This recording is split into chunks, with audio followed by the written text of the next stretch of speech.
So I know this is a question, no developer likes to answer, but when do we see this actually getting implemented then in terms of timeline?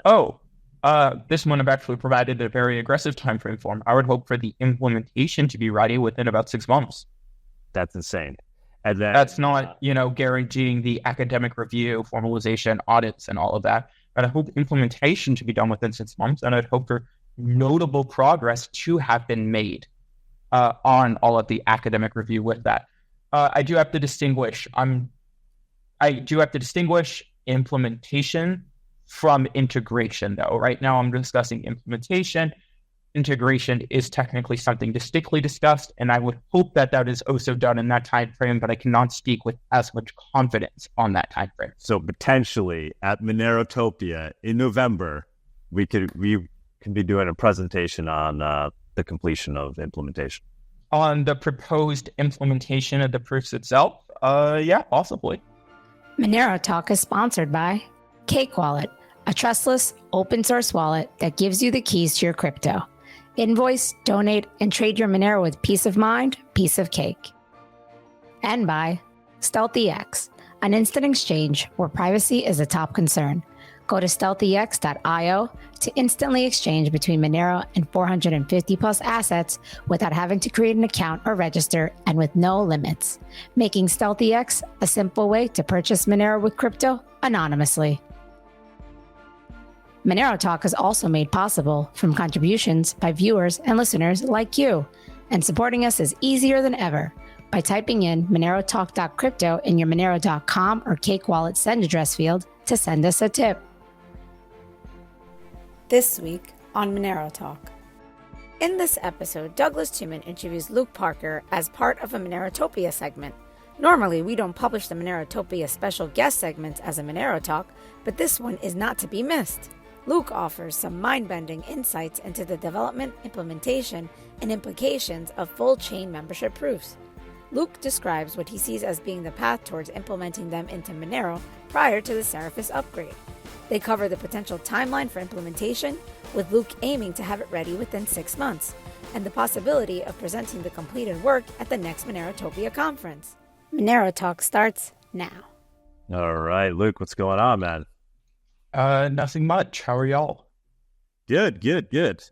Well, what are you doing with regards to the total solar eclipse? Are you anywhere near totality? Yeah. I'm not sure if I'm currently in the path of it, but I'm either in the path of it or I'm like in a couple hours off of it. So I'm heading out with a few friends to go see it in person. Nice. Awesome, man. Enjoy that. Mm-hmm. So wanted to bring you on. So happy you made the time. A lot's happened this week with regards to potential path forward for full membership proofs. You're the guy leading the charge. We got you on. Tell us all about it, and then I'll continue to pick your brain, I'm sure. Yeah, sure. So full chain membership proofs, it's something I've prior talked about. I actually announced my work on them almost a year ago at the prior Monero Con. And the plan was to do them with Seraphis. Seraphis, of course, being this upgrade to Monero's transaction protocol that just is massively sane.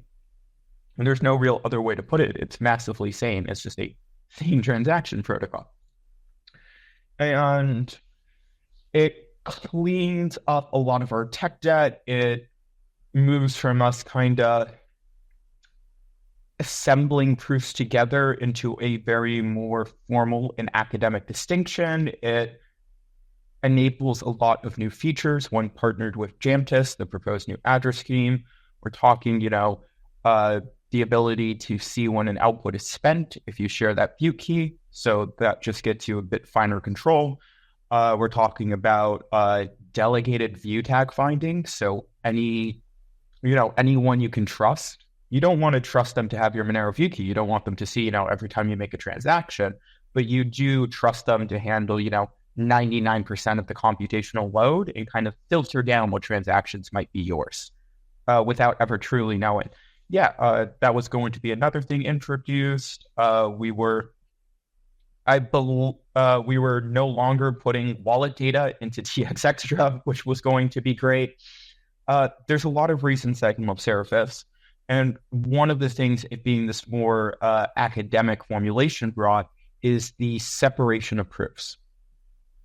Right now, we have the CL-SAG proof, which we use as our signature, specifically our reg signature.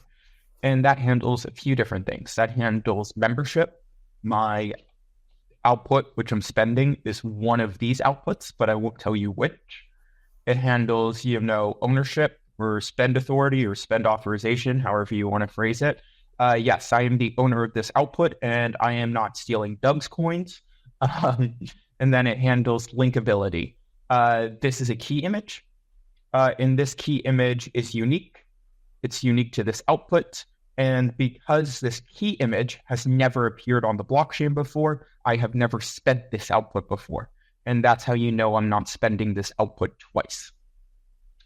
So one of the main advantages of Seraphis is it broke this one proof into two. It broke it into membership as one proof, and then distinctly as another proof was the signature. This is my output. And with the signature, it proved the correctness of the quote-unquote linking tag. As I said prior, the key image is how we satisfy, quote, linkability. The linking tag is basically, from a user's perspective, it's the same thing. The linking tag is just the more academic notion of a key image. So that is something that is much appreciated because my prior work on full-team membership proofs was just for that. It was solely for membership. And if I try to put a membership proof into Monero right now, that doesn't work. If I just put a membership proof into Monero, cool, what are you replacing? Oh, the CL-SAG. Oh, no, that also handles, this ownership and linkability properties. You can't replace that with just a membership proof. You need to do all of these other steps. And because of that, it just really made sense to do FCMPs with Seraphis, also because of how notable the evolution with Seraphis would be. Seraphis was already targeting more privacy. It was already this long looked forward to hard fork. It was already changing wallet software. I was trying to move to a curve cycle with it, and that would offer much greater efficiency, so on and so on. So when Seraphis explicitly provides this framework, and when Seraphis is already doing all of these other great things, and it's already a time of such transition, it just really made sense to do things with Seraphis. But then, of course, recent spam attacks, and the question was, and I was talking with someone, it was this random off comment in like Monero or Monero community or Monero dev, and it was like, so when are can we discuss like FCMPs in the next hard fork, or when are FCMPs happening? I forget the exact question, Ethan. And I was like, no, we're not discussing those until we're discussing the Seraphis launch. Like, ideally, yes, in my opinion, we would launch Seraphis with FCMPs, but we're not discussing this until then. And then I'm like, wait, why aren't we discussing this until then? If the demand for them has gone up, what would be such a formulation? And I kind of just popped into MRL on like, do we want to discuss this? Do we want to be discussing, FCMPs before Seraphis? And the obvious question is like, how would you do that? You just said that, you can't just have FCMPs replace CL-SAG. They do two different things. One does membership and ownership and linkability. How can you just propose this replacement? So I was kind of thinking about it, and I designed two different exact methods which would work. But what I ended up doing is I ended up proposing this one specific mechanism where instead of the membership proof outputting what in Seraphis would be an e-note, a squashed e-note. Right now in Monero, we have a couple different variables floating around. We have the output key, which is who's allowed to spend an output. And then with that output is the amount commitment. The commitment is, the cryptographic representation of the amount that hides it. so that no one else can see what the amount is. But it also lets us do, zero knowledge proofs off of it to say that, yes, this output is actually worth 100 Monero, and I am actually spending 100 Monero. I am not taking an output worth 100 Monero and spending 5 million Monero. So right now we have these two different things. We have the output key and the amount commitment. And then we also have yet another item. We have the quote key image generator. So again, we use key images to prevent double spends, and these have a very specific way of being generated. And they have each of them has their own variable as part of this process. So we're kind of looking at an output as three different things, the output key, the amount commitment, and the quote key image generator, this extra variable that we use for the key images. And the question is, how do we modify full chain membership proofs to either A, handle this inside of itself, or B, not just output this squashed E-note, which under Seraphis was one variable, and that's all we needed. We only needed this one variable. We didn't have to keep track of these three different variables. So either how can we have the full chain memberships proof do this internally, or how can we have it output all three of those variables in a way that's safe and then still lets us do after the fact ownership and linkability. So I immediately proposed a sketch. I'm not happy with that sketch. That sketch was fine. It's just not the optimal sketch for a couple of reasons. When I wrote my thoughts more formally, I did a different sketch. And basically, just as when you spend an output, when you spend an output, again, your output has an amount commitment, and your input also has an amount commitment.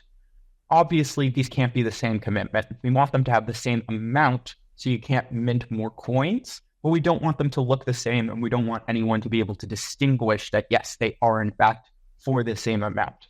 So what we do is for your input, we apply something, we apply re-randomization. We just redo the randomness within it so that it still contains the same value, but it looks completely different to someone else. And that's what the proposal here is. We have the membership proof, which was prior proposed. We modify it to output not just the squashed E-note, this one variable, yet the output key and the key image generator and the amount commitment. And we do it in a way that all of them are re-randomized, so no outside observer can tell which is which. Then we actually do still add a second proof. So just as Seraphis was proposing using two proofs for this purpose, this also proposes using two proofs. The second proof just internally, undoes the re-randomization and proves that, yes, all of these are consistent and valid and someone isn't lying about what they are, and creates the expected key image. And there's actually a few really interesting effects for this.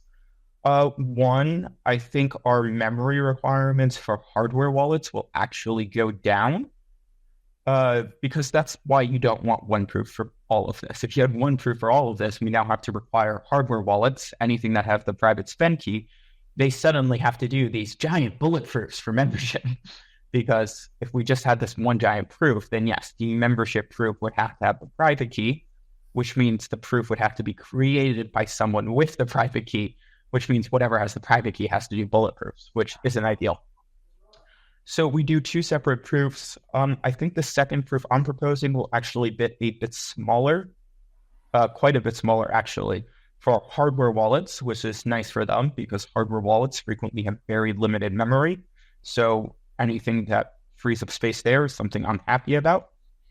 But also, I believe will provide a series of very nice, let's go with side effects. Right now with Monero, we don't have transaction chaining, and transaction chaining has been something discussed before. Notably, it would allow some, and I emphasis on some layer 2 designs. Layer 2s as in payment channels, Doug, if the two of us are frequently sending Monero back and forth, we can just create payment channels to each other. And then we don't have to do an on-chain Monero transaction. We don't have to tell people on-chain a transaction is occurring. Obviously, Monero is private. They want to be able to tell it's us, and they want to be able to tell the amount. But we don't even have to tell the blockchain a transaction is occurring, because we would just privately keep the data between us. And no matter how many transactions we did, we'd only put one transaction on-chain and only pay the fees once. So yeah, payment channels can be great. And some payment channel designs, which I wouldn't endorse, like technically they're enabled, but I also wouldn't endorse them. So I have to caveat that. But some payment channel designs require transaction chaining. Because this separates, because of how I'm proposing this, I think ideally we do get transaction chaining with it, which offers a few nice properties. Theoretically, it would enable some L2 designs for my work specifically on Sarai. Now that I think about it, it lets us get a bit more efficiency done, so on and so on. So transaction chaining is just a nice property to have. It was actually something that was planned to come with Seraphis. So kind of also jumping the gun on that feature. And then I was reviewing one other aspect of privacy, not privacy in the moment, but privacy against a quantum computer. Because it doesn't matter if you believe they're happening in 5 years. It doesn't matter if you believe they're happening in 10 years. It doesn't matter if you believe they're going to happen in 100 years.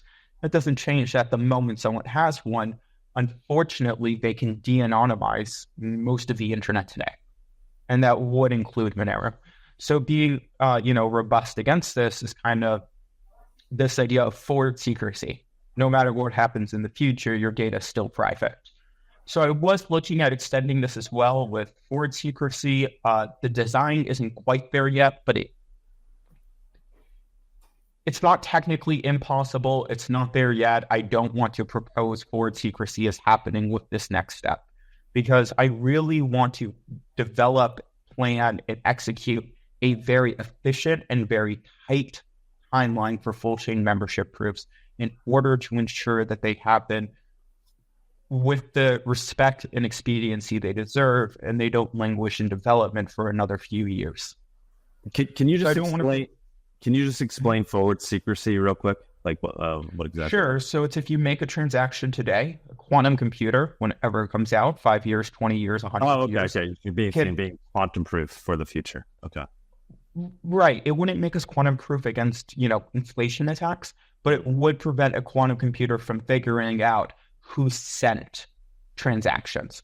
Right now, a quantum computer against Monero can remove sender privacy. They can pick any output and they can find the exact input it was spent in.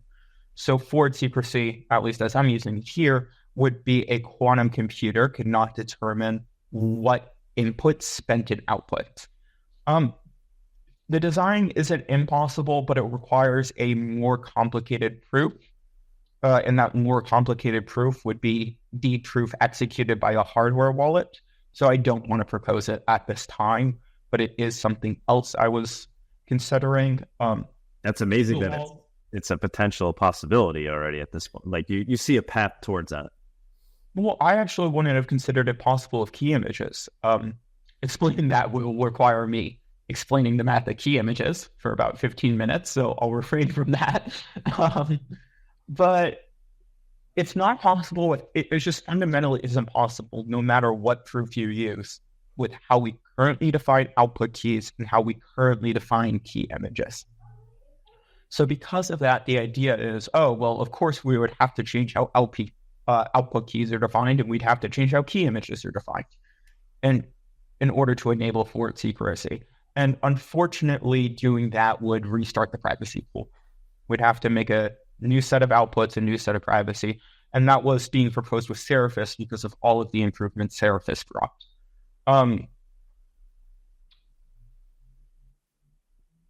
I was looking at it. There's ways it's not technically impossible because we wouldn't tweak the definition of key images. And as long as the definition of key images, it's complicated. There's a lot of caveats here. Please don't quote me on this. But basically, as long as the key image for any prior output is still the key image for that prior output, it doesn't make that prior output spendable again, and we can continue forward. So I was like, technically, we would slightly change the definition of key images, but all outputs that were prior spent would have the same key image. Therefore, they would not become spendable again. With that in mind, we would actually change the definition of output keys. And that's what kind of enables this design.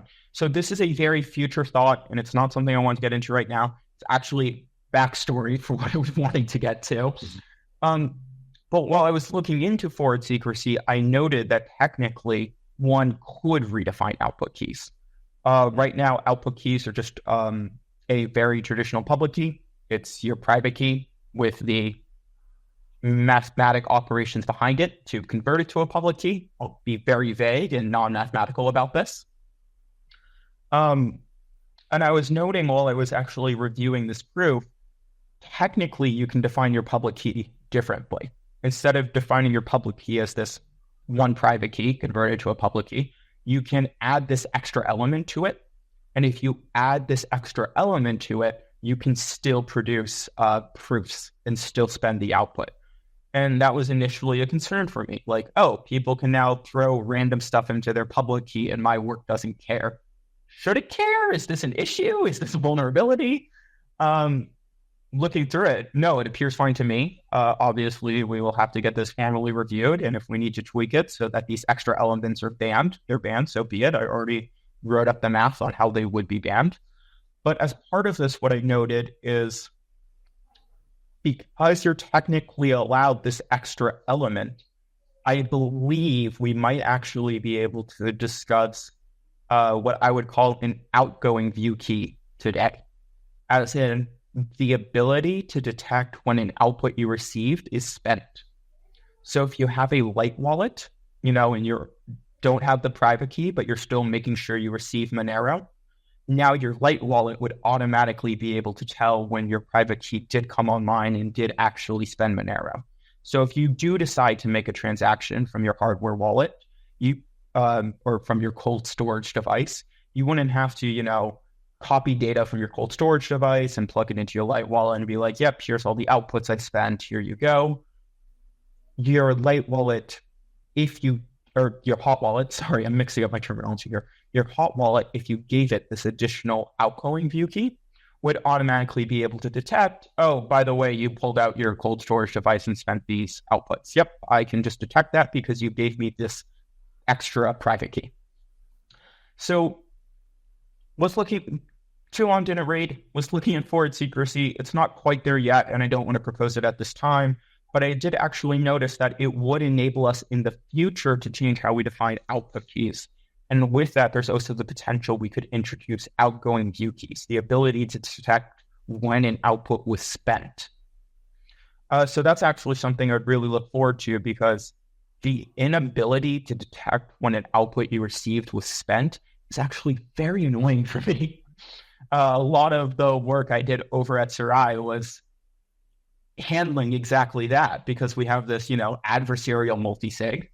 We have, let's say, 10 guys in a room, and if any 7 of them can manage to agree to, they can just take the XMR for themselves. And obviously, Sarai has this economic design around that to ensure that there's never incentive to do so. And if it ever happens, Sarai is expected to be able to recoup the value, so on and so on. But that doesn't change that we do have to have procedures in order to detect if it did in fact happen, because we have to know if it did in fact happen in order to move forward with the slashing process, where we slash their stake of presumably greater value. And as part of that, I had to write all of this code because we can't detect when an output is spent. So we have to write all of this other code that isn't detecting when an output is spent, but is detecting this other class of behaviors which are inherent side effects to it. It's a whole thing. So yeah, outgoing view keys would actually just be very great for cold and hot wallets. It'd be great for multi-sigs. It would be great for my personal work. And I believe that's something that would also be enabled by this, which I'm very happy about.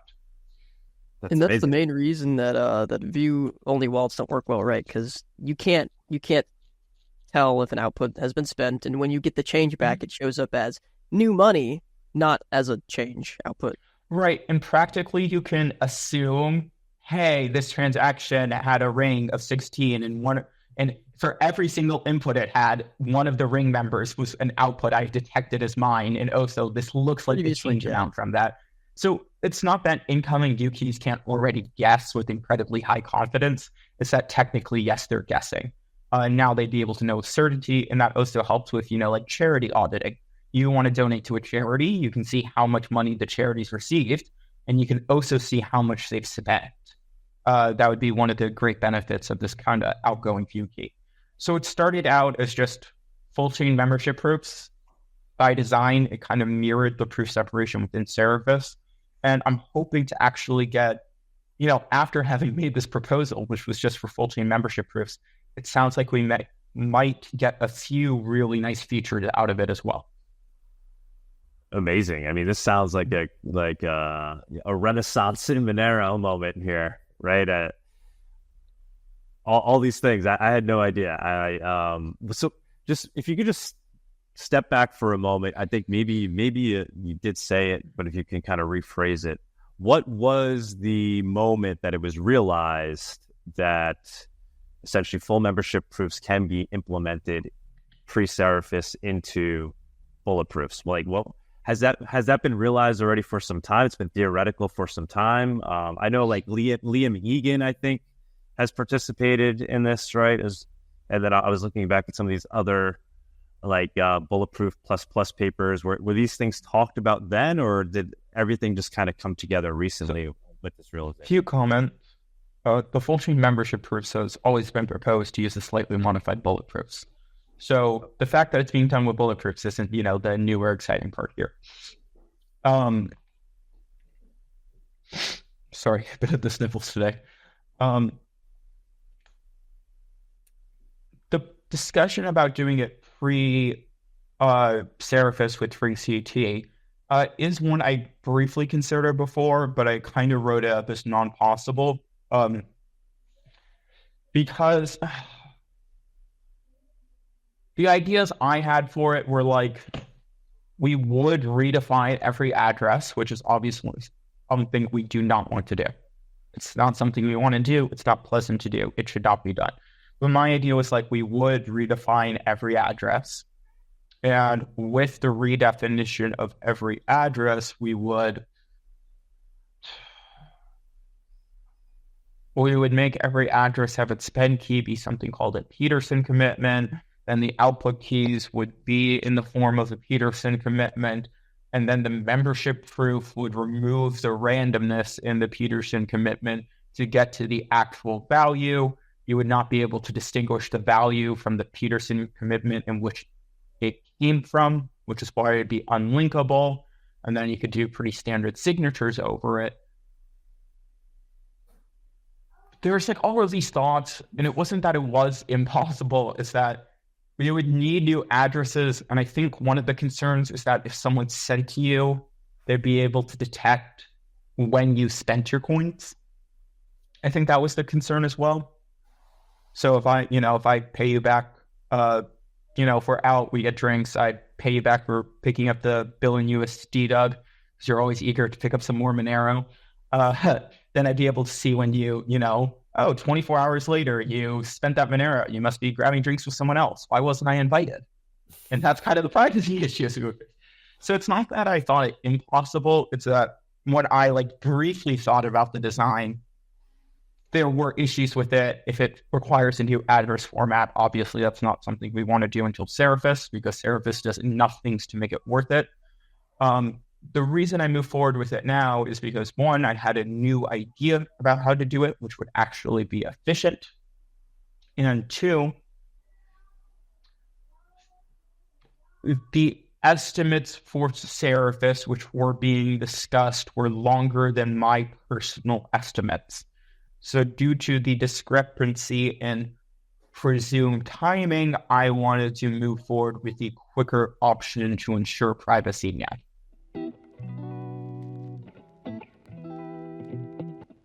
Do you love coffee and Monero as much as we do? Consider making gratuitous.org your daily cup. Pay with Monero for premium fresh beans, and if you like what you taste, send a digital cash tip directly to the Guatemalan farmers that made it possible. Proceeds help us grow this channel, Gratuitous, and Monero.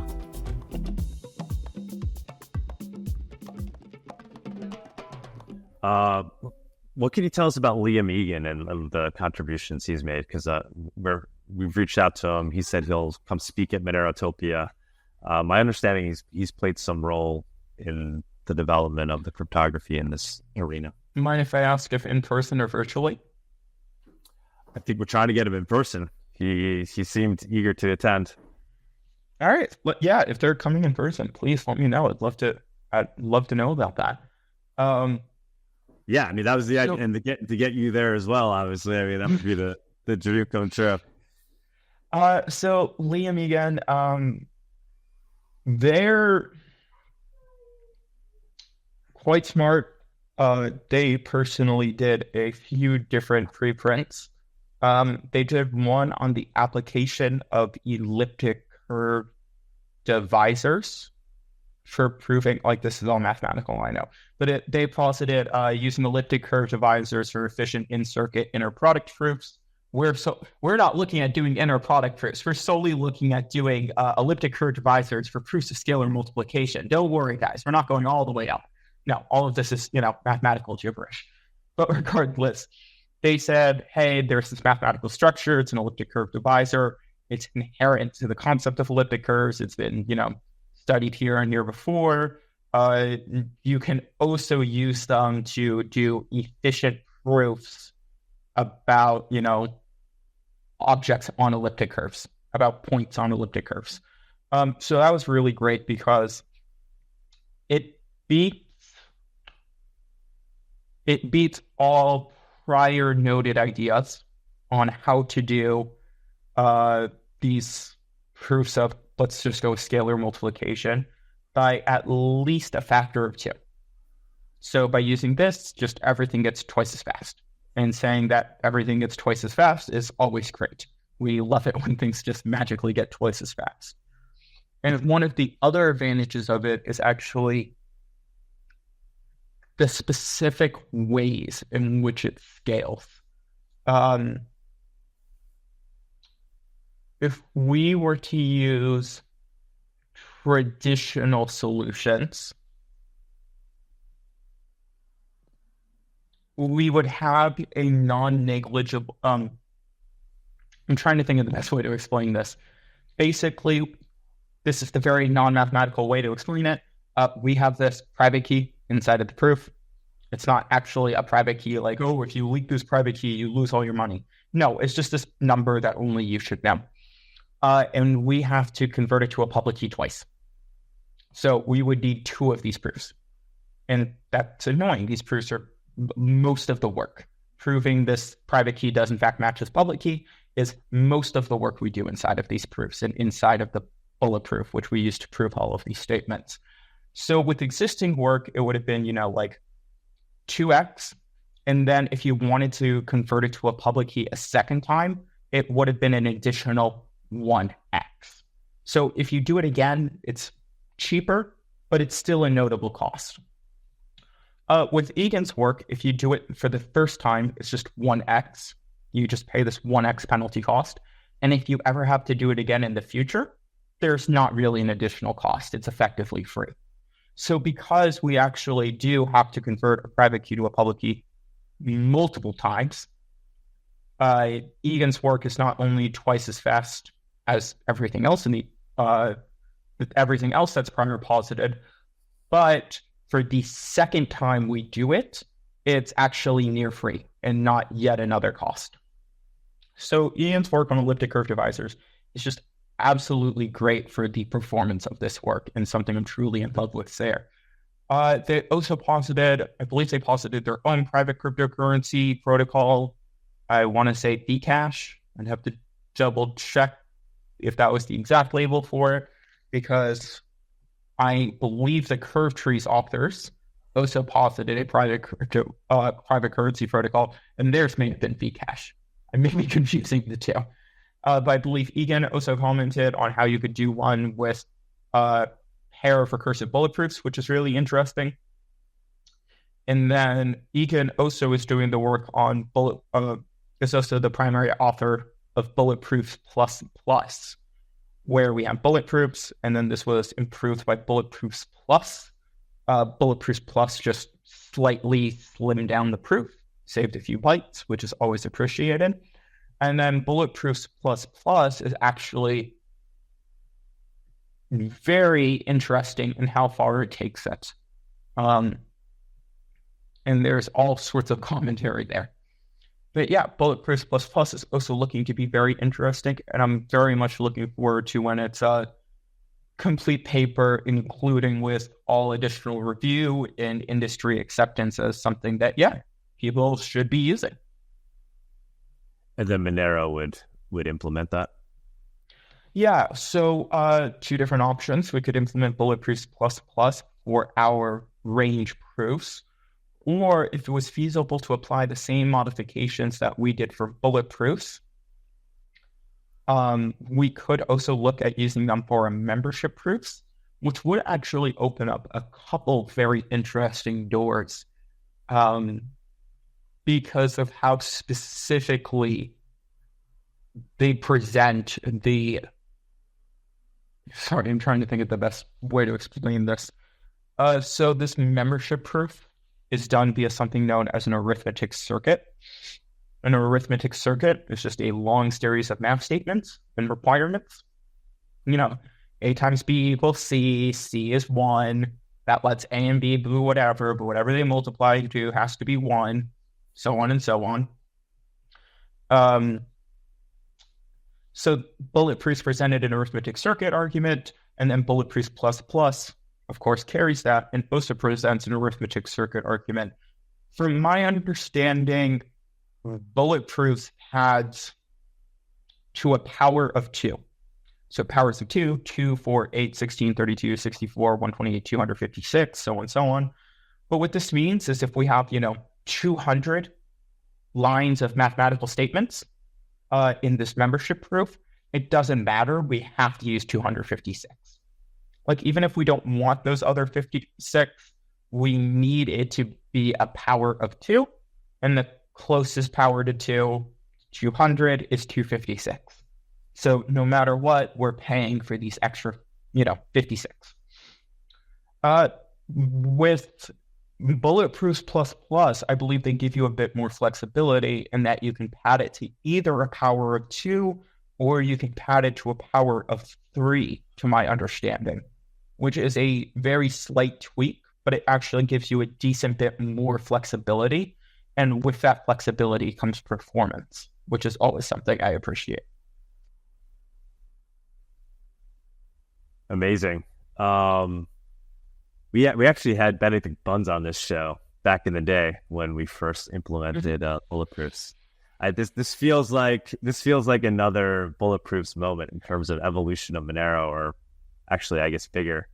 But that was a major transition for Monero when Bulletproofs were implemented, and we saw the transaction weight essentially go down overnight, fees go down overnight. This feels actually, I would say this feels like an even larger change for Monero for all the reasons you're saying. It just opens up all these new doorways, and obviously the biggest thing being that we'll now be essentially perfectly private in terms of hiding the sender, right? Still no forward secrecy, but still no regarding where does that quantum computers come around? Where does that put us in relation to projects like Zcash and others? Has anybody figured out forward secrecy yet, or just only people have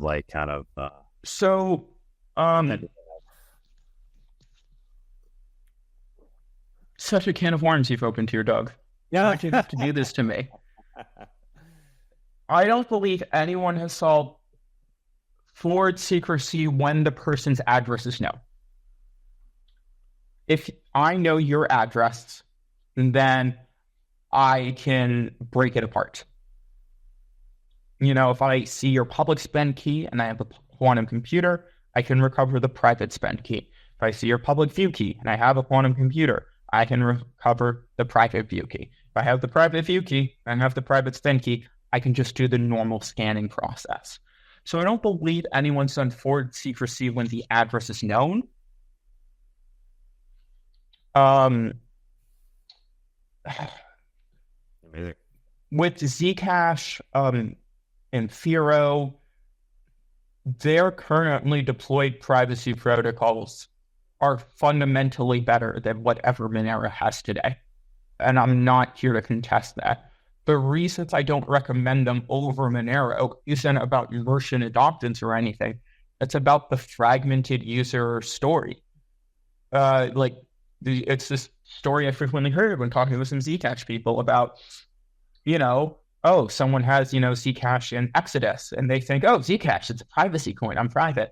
It's like, no, the Exodus version is the transparent Zcash. You're not private at all, or whatever wallets it is.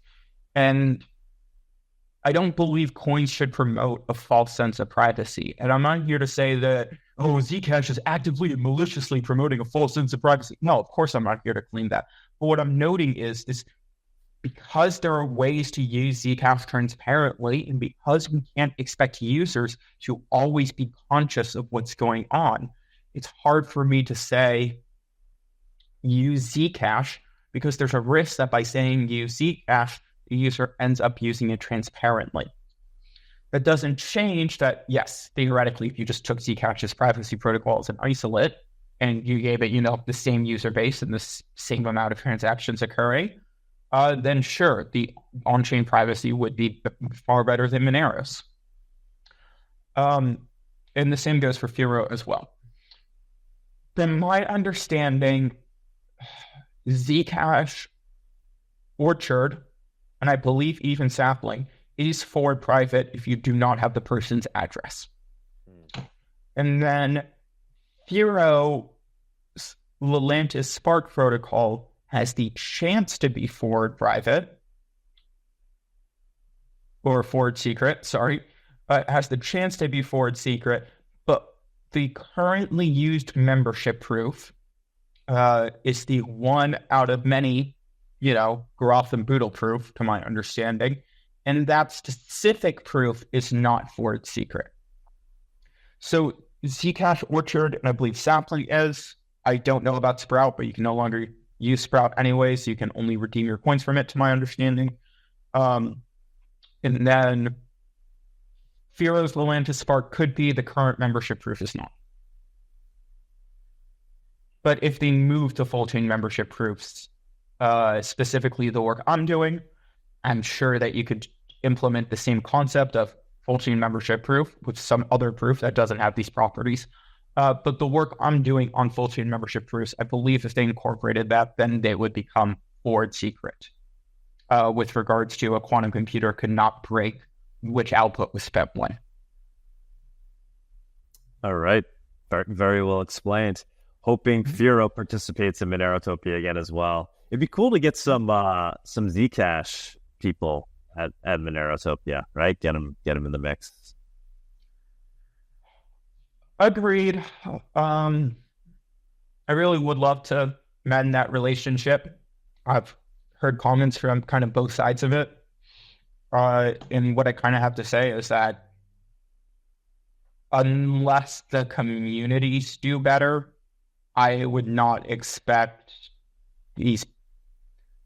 unless the communities do better, I would not expect the people we would like to have there to want to be there. Because I actually wrote a brief blurb about this prior, but basically, for whatever reason, communities can be toxic to each other, or at least there can be notable toxic elements within each community, which is toxic towards the other community at large. And the justification is being toxic is, they're toxic to us. Why should I not just be toxic to them? Why should I be polite and actually talk with them if they're just going to shout things back at me? And honestly, I think with a lot of communities, what we kind of just need is a reset. Don't just go, Zcash, no one uses your chain. Zcash, blah, blah, blah. But actually just have open discussions as Zcash comes up And if you don't like it, don't comment, oh, you guys suck. Just leave. Just don't participate in that conversation. If you want to say, my concerns with Zcash are this, this, and this, and, try to provide the counter response, yeah, do so politely. Don't just attack people. Because as long as there are enough toxic people in community attacking the other community, that community isn't going to want to participate, and it's just going to foment their own toxicity. And we'll never get anywhere like that. Yeah. And so much positive can come out of bringing the communities together, especially on a technological level, getting the devs talking to each other. It's a waste to do otherwise. Yeah, maybe we could get somebody down. Who would be an ideal person for us to try to seek from the Zcash development team to get down there? I mainly know of 2 researchers actively involved with Zcash. Not to say that there aren't others, just to say there's, 2 I'm personally aware of and notably know. It is hard for me to recommend either as a candidate at this time. I would be happy to discuss with you privately and also do my best to reflect my concerns, but I don't want to air my thoughts on this publicly at this time. All right, no worries. No, yeah, didn't mean to put you on the spot with that. By the way, I think I'm going to say this person would be interested, would be great to have, Yeah. But I don't think they're willing to. And then they get 100 replies. Oh, you got to come. You got to come. If you don't come, you're a bad person. And I don't want that to be why they don't come. So the probably exactly what would happen. Yeah. By the way, we're moving Monerotopia back to Mexico City. It's not 100%, but we're considering making that transition. We're going to make the decision within the next. Didn't you make all of this comments here about Buenos Aires? What's that? It was all. What about Buenos Aires? What happened? Well, we're having issues with the marketplace down there that we wanted to work with, and so we don't want to take the risk. We know that it will definitely work out in Mexico City because we're going to team up with all the same people. It was a gorgeous venue last time. Yeah, the market was amazing, right? And we know the woman who runs it, and we know this time we'd be able to onboard all the vendors to Monero in anticipation. We'll improve the internet. We'll actually have electricity running 24/7. We'll have some local nodes running so people can have a smoother experience with Monero. And then we think you just kind of build upon it from there. And it's also more centrally located. Argentina is just far, unless you literally live in Argentina or Brazil. It's just very far for most people. That's the thing. So I don't know. Hopefully that changes, helps you with your decision for Monerotopia.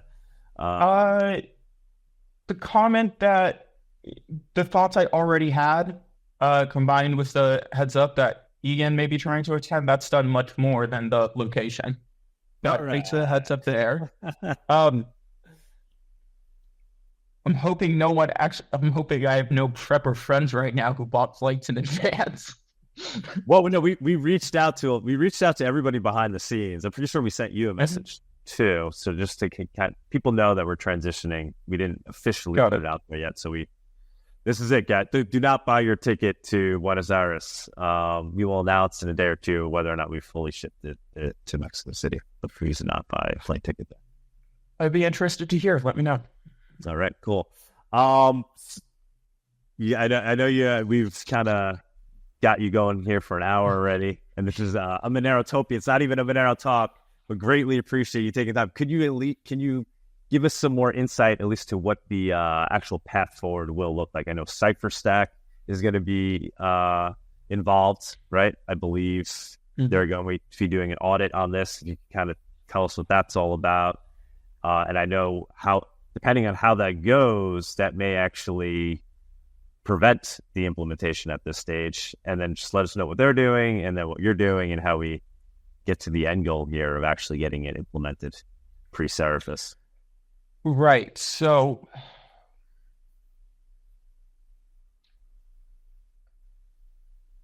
CipherStack is putting forward. I'm doing my best to think about exactly how I want to phrase this. One moment, please. Yeah, take your time, man. CipherStack is putting forward proofs for the slight modifications to bulletproofs, which I keep saying are slight modifications, and we can extensively debate how slight they are, because it is still bulletproofs. Would be adding something known as a vector commitment. So the existing bulletproof already works with commitments, Peterson commitments, which I aforementioned, even though I didn't explain. Done my best to keep all of the, very complicated math out of this and try to keep things as simple as possible. And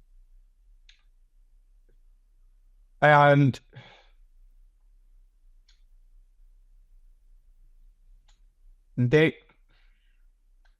trying to put forward security proofs for it. The slight modifications, they're known as generalized bulletproofs. They don't just work with Peterson commitments, they work with Peterson vector commitments. Peterson commitments commit to one value, Peterson vector commitments commit to a list of values. And the authors of curve trees are like, we use generalized bulletproofs to make curve trees work. And then I reached out to them and I'm like, hey, you say you use generalized bulletproofs. What are those? Those are not a thing. You're saying you're using a thing that does not exist. What is this thing?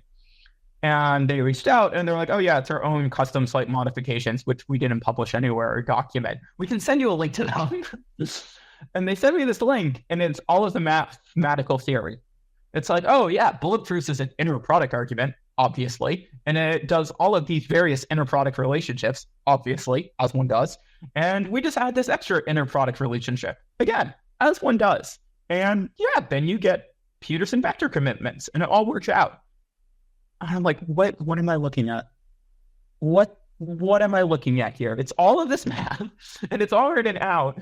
And I reached out to Aaron Serang-Nother and I'm like, what the hell am I looking at here?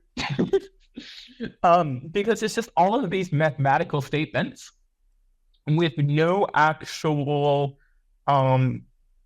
it's not, oh yeah, here's the literal bulletproof protocol. You define these variables. You said, you hash these things together. Once you hash these things together, you continue here. No, it was literally just like the algebraic theory behind it. And they're like, oh yeah, I kind of see what it's doing. And I'm sorry, and just for 1 second, who was it that proposed that? The general bulletproofs? Generalized bulletproofs were by the authors of Curve Trees, who I don't immediately recall the names of, unfortunately. Okay. So with that, but it's essentially it's never been audited. It's never been proven. Right. So they did put forward an implementation along with their notes on the algebraic theory. I reached out to Aaron about that, and under CipherStack, they did eventually put forward the formalization. Here's the algebraic intent that the authors provided. Here's the literal modifications to the bulletproof protocol. And with these literal modifications to the bulletproof protocol is basically what I needed to implement it. So I implemented those a few months ago, which was greatly beneficial. I think I estimated like 35. I think I was working at like 35 milliseconds back in Monerotopia. But since then, I have managed to move to generalized bulletproofs, which already should be, twice as fast there. So we're looking at something notably smaller. And we may have performance penalties elsewhere and performance gains elsewhere, but I'm really hopeful. But yeah, CipherStack did this formalization. They're like, here's the literal modifications you make to the bulletproof protocol to enable all of this algebraic theory. And right now, CipherStack is putting forward a CCS for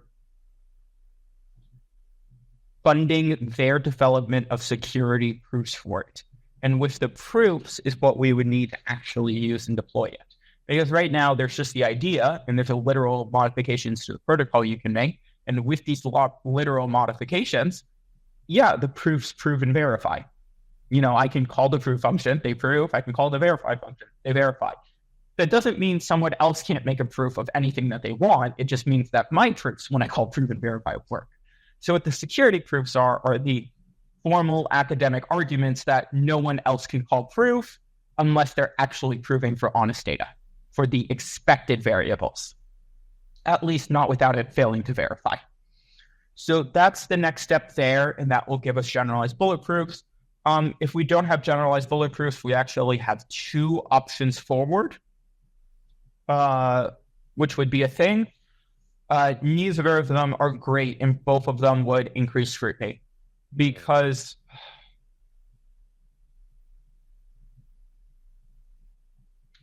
that is a discussion for another day. But technically, we don't need generalized bulletproofs. Practically, yes, it is going to be painful if we don't have them. With generalized bulletproofs, there is also a slew of other tasks kicking off. So I am personally planning to put forward a CCS, not only to cover my development over these next several months, yet also to create, let's go with slush fund. Basically a discretionary fund held by, however CCS payments are currently held. Instead of needing to put forward new CCSs for auditors, and instead of needing to find, debate, create this statement of work with the auditors and then publicly get feedback on it and publicly raise funds, and that raising may take a few weeks, this slush fund would instead allow much more immediate disclosure. So it's basically, hey, we've already raised the funds. If an auditing company steps up and there's general agreement that they can do the job, we could just immediately ask for such a disbursement. We wouldn't then have to go through the entire CCS procedure. So I'm personally planning to put forward my own CCS for development and for creating a slush fund for auditors. And this will cover things such as, a more formally written proposal for what I'm currently doing. Right now, I've notated all the ideas, but this would be like the literal arithmetic circuit, the actual literal series of mathematical operations used in order to prove it. And then we can immediately have that design, reviewed, even formally verified to ensure its safety. And then with this review and formal verification, the implementation of the circuit, the literal, writing the code that is equivalent to all of those lines on a piece of paper, that could be done at the same time. So as we prove the theory of it, we could also implement it. Amazing. So as soon as we verify that, yes, the theory does exactly what we want, then we can immediately audit that the implementation matches the theory. And we can really just, parallelize it. As the next step of review occurs, the next step of implementation occurs. So by the time the prior step of review finishes, the next step of implementation is ready for review. So it's going to be quite a large CCS accordingly, because it's not only scoping my development for the next few months, but it's also including, several months of... It's also presumably including multiple different audits. And audits in this space are unfortunately quite expensive. And also justifiably quite expensive, but also unfortunately. So not only is it my development, but it's also this however many audits, and it's going to be a rather large ECS. But yeah, hopefully that gets funded and we can move forward, because I do believe this is critical to Monero. It will absolutely get funded. Calling that right now. When do you guys think you're going to post it? So the CCS for proving generalized bulletproofs is already live. I do need to work out a couple of things with Jay Berman. I've been talking with them about this CCS and this Solua board. I need to know if they want to be included on this CCS, which is for my development in the slush fund, or if they want to be included on their own CCS and self-manage it. It's completely up to them. But regardless, we will figure things out, and I'd hope to post it next week. Awesome. Amazing. What do you think the likelihood that generalized bulletproofs, a proof is found for it? So if CipherStack cannot create a proof, that does not mean a proof does not exist. It's Marcy said it, just that one was not found. And I just want to be clear about that. Personally, I am quite hopeful, but that doesn't change that until one is realized. It is all hope. Can't we just ask ChatGPT, find a proof for it? Yeah, that's not how I want inflation bugs to be added today. Legit question though. Is AI being used in this realm in any real way yet that's helpful, or it's just not? I don't believe so. Push. I would hope no one's using it believing it's helpful. I think if anyone tried to use any LLM here, it would be actively dangerous. Don't worry, I'm not releasing a cryptocurrency anytime soon. Happy to hear. But if I did, I'd be using AI to do it 100%. LLM coin, the only cryptocurrency coded entirely by a large language model. Could definitely be a thing. So when I know this is a question, no developer likes to answer, but when do we see this actually getting implemented then in terms of timeline? This one I've actually provided a very aggressive time frame for. I would hope for the implementation to be ready within about 6 months. That's insane. And then, that's not, guaranteeing the academic review, formalization, audits, and all of that. But I hope implementation to be done within 6 months, and I'd hope for notable progress to have been made on all of the academic review with that. I do have to distinguish implementation from integration, though. Right now, I'm discussing implementation. Integration is technically something distinctly discussed, and I would hope that that is also done in that time frame, but I cannot speak with as much confidence on that time frame. So potentially at Monerotopia in November, we can be doing a presentation on the completion of implementation. On the proposed implementation of the proofs itself? Yeah, possibly. Wow. Amazing. I got no more questions. Tux, what do you got? I'm just blown away over here. Honestly, this is epic, and it feels like it came out of nowhere. Obviously, you've been inching us toward it for quite some time, but it's just being fast-tracked due to the ongoing situation. Well, I mean, not ongoing, but could happen again. I was just looking at the CCS page here. Here's the generalized bulletproof security proofs under the idea, and there's also Seraphis wallet work, and then Seraphis general paper review. So this is the new one the new idea that was published yesterday. That's okay. Yep. Cypher stacks. Let's get it funded, guys. Do it. Be part of history. 200 XR. Monero history. 220. Not up for funding yet. Currently an idea. Once it gets moved to the funding phase, then everyone can start donating. Luke, thank you so much. Stick around, obviously, if you can, but we understand if you can. Yeah, no, I'd be happy to stick around for a bit. I think I am going to turn my camera off so I can work as I listen and chime in. But yeah, happy to. If Gonbat wants to do the Argentina thing, that'd be great. But I was trying to see if I could provoke Luke into talking about something that he barely mentions, but I think that he would speak much better to than myself. Like, if we can all just ignore the little bit of bias and self-interest in the response. I've been saying for quite some time that in order to grow the talent pool, we need to find a way to pay more for quality developers.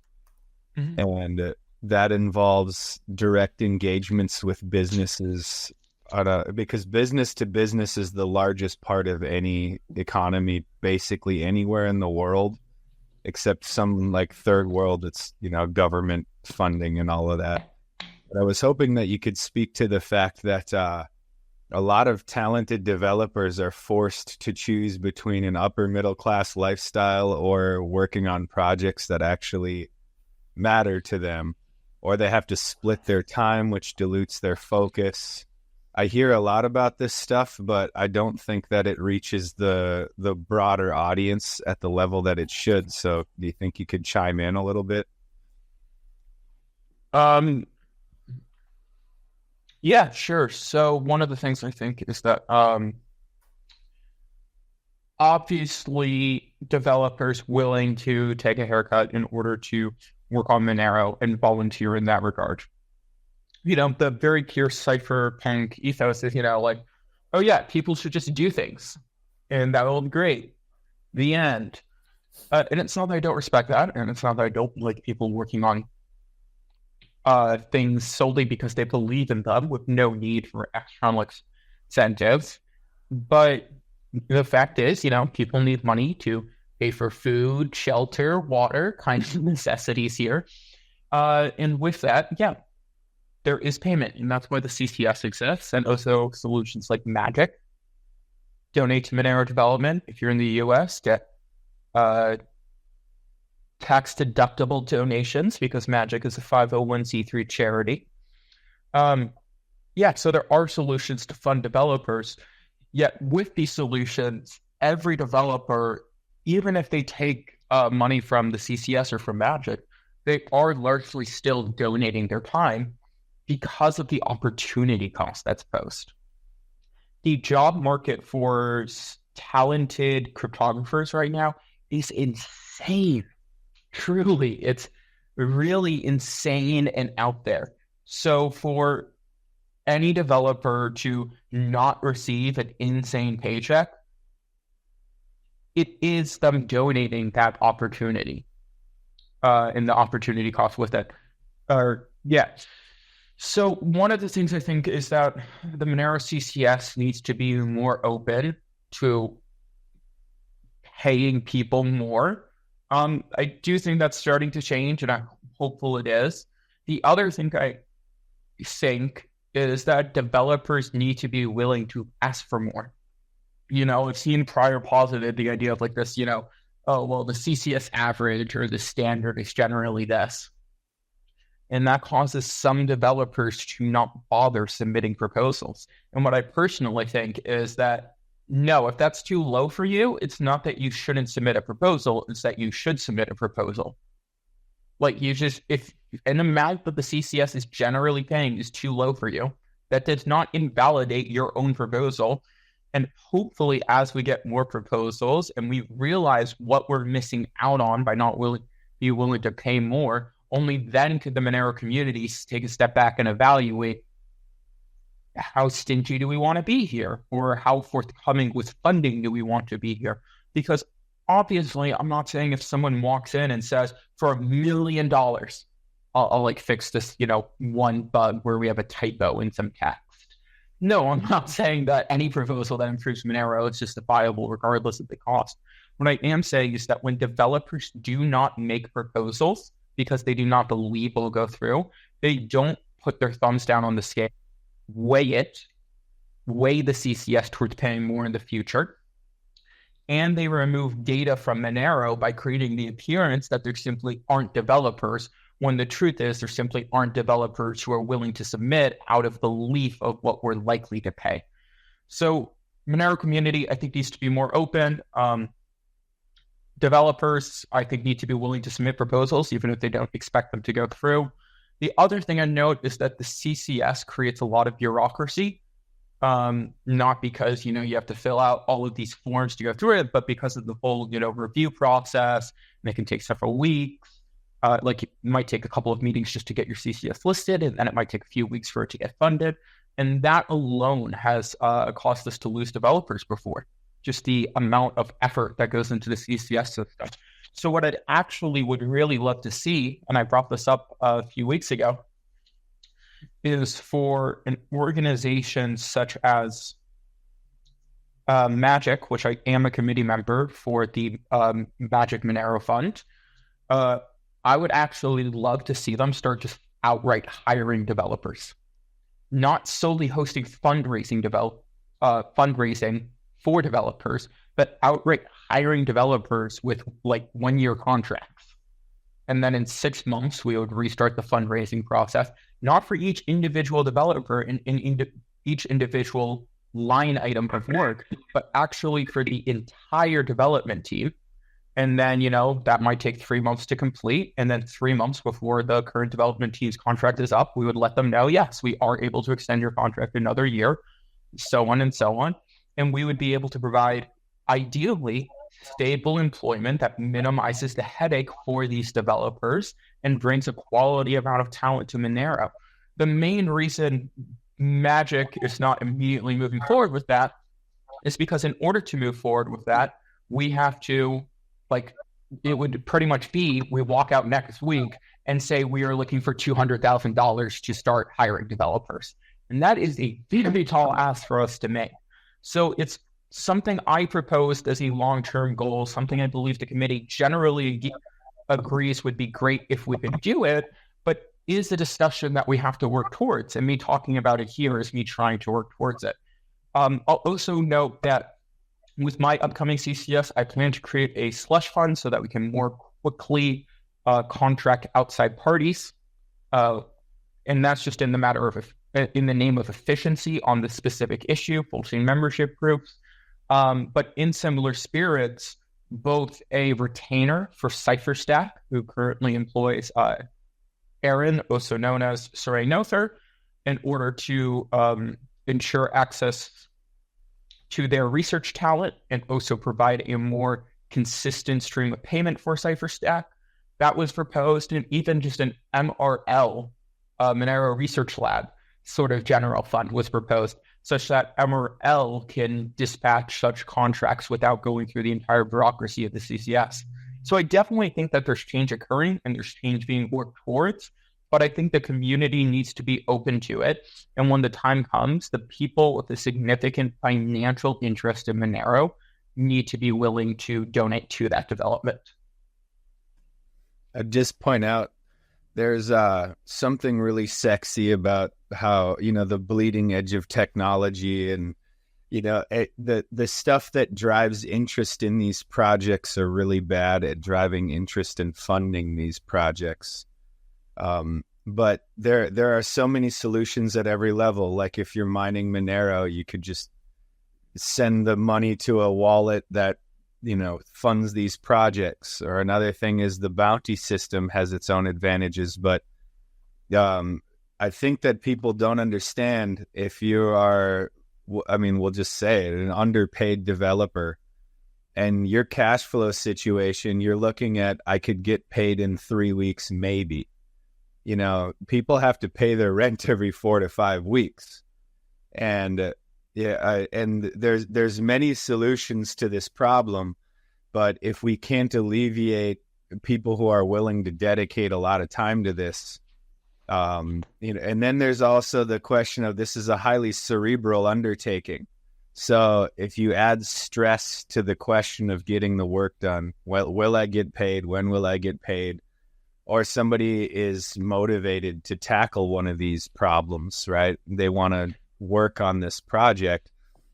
But, if they're looking for work for 4 weeks as a developer because they don't know that they're going to get paid, by the time, something is even approved, they may have a different job. They may have other obligations. So yeah, it's one of the reasons why I wanted you to speak to it, because you have been more transparent in other conversations about it. I've been screaming from the rooftops forever that this is a serious issue. So I appreciate you being transparent about that. I think there's actually an even more damaging aspect to those than the irregularity alone. It's that if you submit a 3-month CCS, 3 month, I believe, is a reasonably common term for an development. If you submit a 3-month CCS and then you finish your CCS and prepare your next 3-month CCS, it may take you a month for that next CCS to start, which means that for every 3 months, you have to wait a month, which means out of every 4 months, you're not working nor getting paid for a quarter of that time, just because you're waiting for the wheels to turn. And that's why, I actually really want to move forward this discussion with Magic outright hiring developers. The issue is to offer such safety guarantee, lack of headaches to the developers. Like even just to start soliciting candidates and doing interviews, we don't want to interview a bunch of people and be like, oh, we can offer you a job and we want to, but we have to wait a month to see if the funding proposal goes through for your 1-year contract.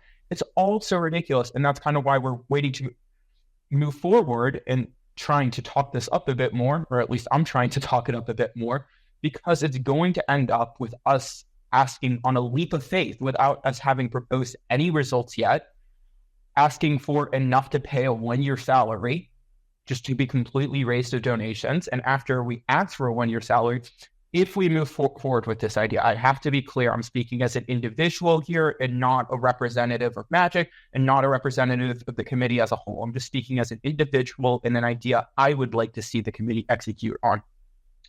But not only would we have to ask for this 1-year salary, but 6 months in, only halfway into it, we have to ask for the next year in order to ensure that by the time that's fundraised, we have certainty and can give any developers the appropriate heads up about their status of renewal.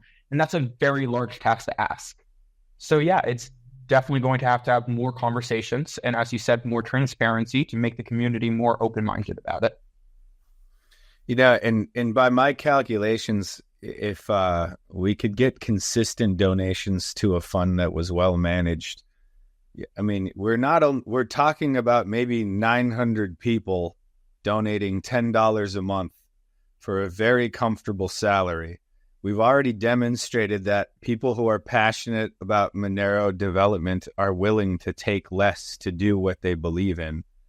But if you add a layer of security to it, it's a much less anxiety-inducing proposition. So, as an example, if I'm doing contracting work, right, I'm going to add a buffer for one, am I going to get paid? And for two, when the contract is done, I'm looking for work again. So it adds extra cost when we don't have a plan for paying out over many, many months, because the person has to take additional risks. And what really bothers me about this entire thing is a lot of people who are motivated to work on Monero, they have families, or they have, things where they can't actually afford to take such a risk. And they might be the most adequate individuals for the job.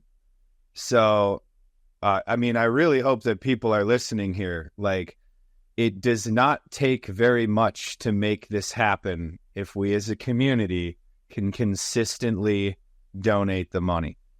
And donations don't have to be the only option.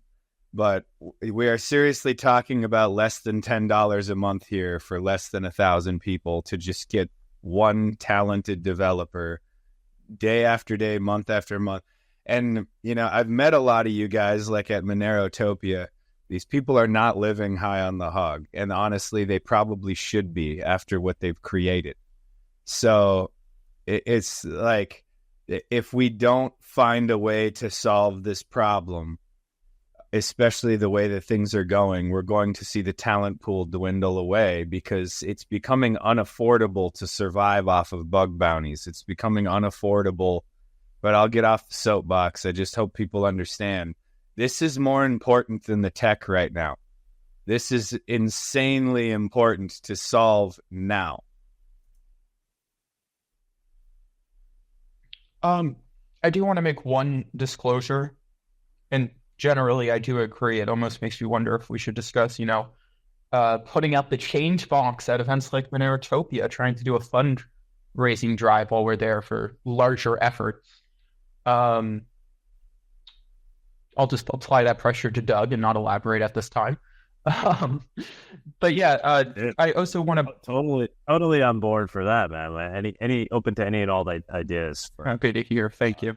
Growing the Monero treasury. But just in the name of full disclosure and honesty, there is something I want to be clear on.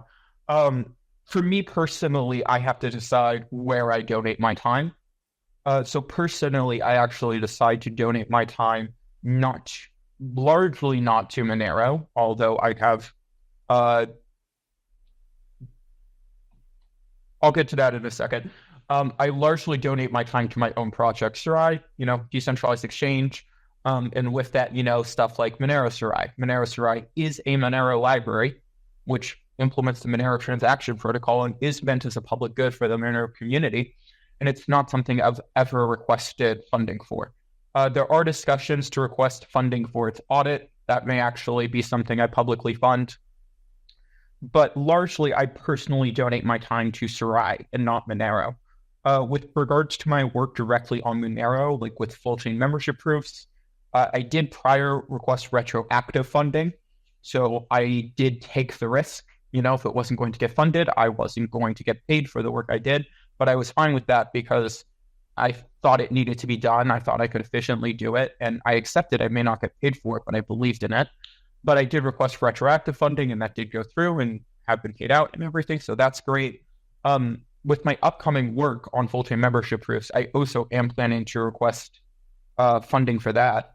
And it's not because, I don't like Monero. I obviously do like Monero. I just have to choose where I donate my time. And personally, I'm currently donating my time to my own project, Sarai, and not Monero directly.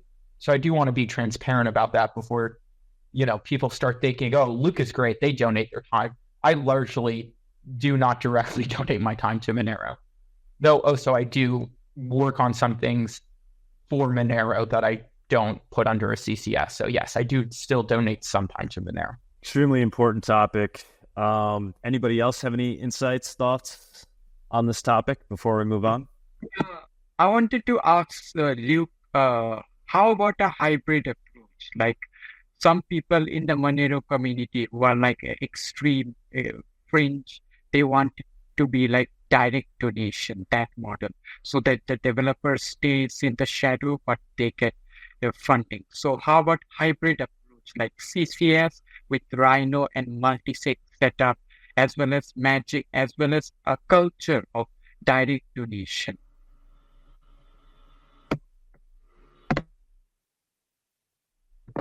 Is my mic working?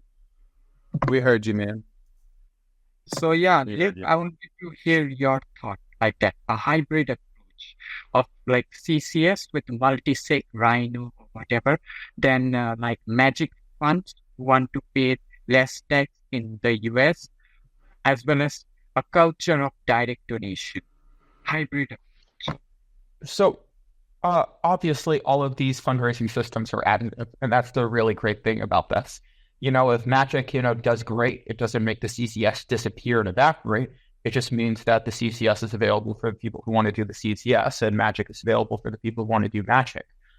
With regards to Rhino specifically and multi-sig, that's more about how these programs would internally operate, and it's not really about the effects of how they work and how they move forward.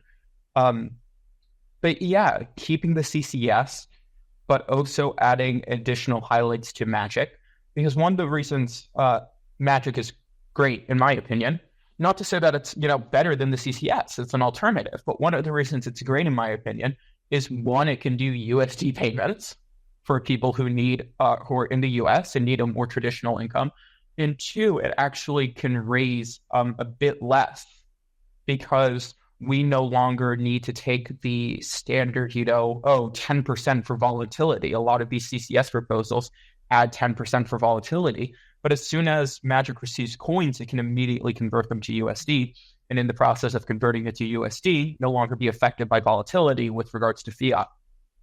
So I definitely think there should be a hybrid approach of a bunch of different funding mechanisms, but I think that's largely what we already have. And it's just about putting the proper emphasis on each one and covering the areas not just covered, which kind of goes back to my employment commentary.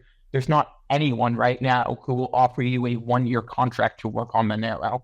The best you might get is, a 1-year contract to work at Cake Wallet, and then that may have you, as part of your work on Cake Wallet, fix some bugs of Monero, or you might, Vic might be generous and allow you to spend some of your time on Monero. Because I'm sure, if Monero has some bug or slowdown with its RPC or infrastructure, and that's affecting you over at Cake, well, it's free open source software. The easiest way for you to fix the issue at Cake would be to fix the problem upstream. But that doesn't change that. No one right now will just give you a salaried employment. No one will give you dental, which is the biggest outrage in our modern society. And that's kind of why I want Magic to grow to also cover that angle. And as you said, it's also about the community being mindful and open to these ideas. So I don't know how much people know about, for example, like Red Hat Linux or some of the, I think it's called Canon, the people who do Ubuntu. Do you remember what it's called, Luke? I don't remember, but Canonical. Canonical, yeah. I apologize. there are business models in Monero for service, but it should not be the responsibility of developers to do that. And that's kind of what Vic does, for example. Taking open source software and turning it into a business model does require a certain expertise in the realm of business. It is harder than running a business based on either conventional services rendered or manufacturing or something like that. But not only can it be done, it has been done for over 30 years with operating systems and open source software. There are so many opportunities for somebody who isn't a software developer to deal with this problem. And I would argue that it's probably more important because software developers, they can work a lot of places, but they cannot live without getting value for their talent. But a business entrepreneur can create opportunities for those people if they have the wisdom to do so.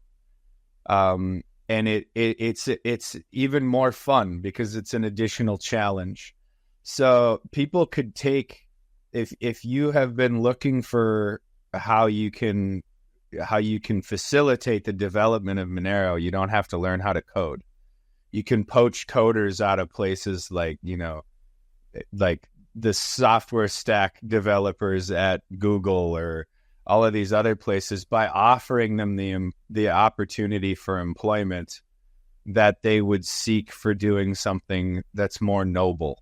Yeah, and I wanted to ask another questions regarding full chain membership group as well as what do you see with the performance upgrade, with performance issue regarding full chain membership group with the modified bulletproof, and what are your thoughts about modified like bulletproof plus, which is Monero is currently using, as well as for future like bulletproof plus plus?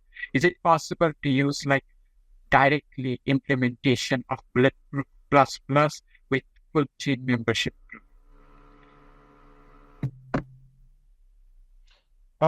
If we're moving on to the prior topic then,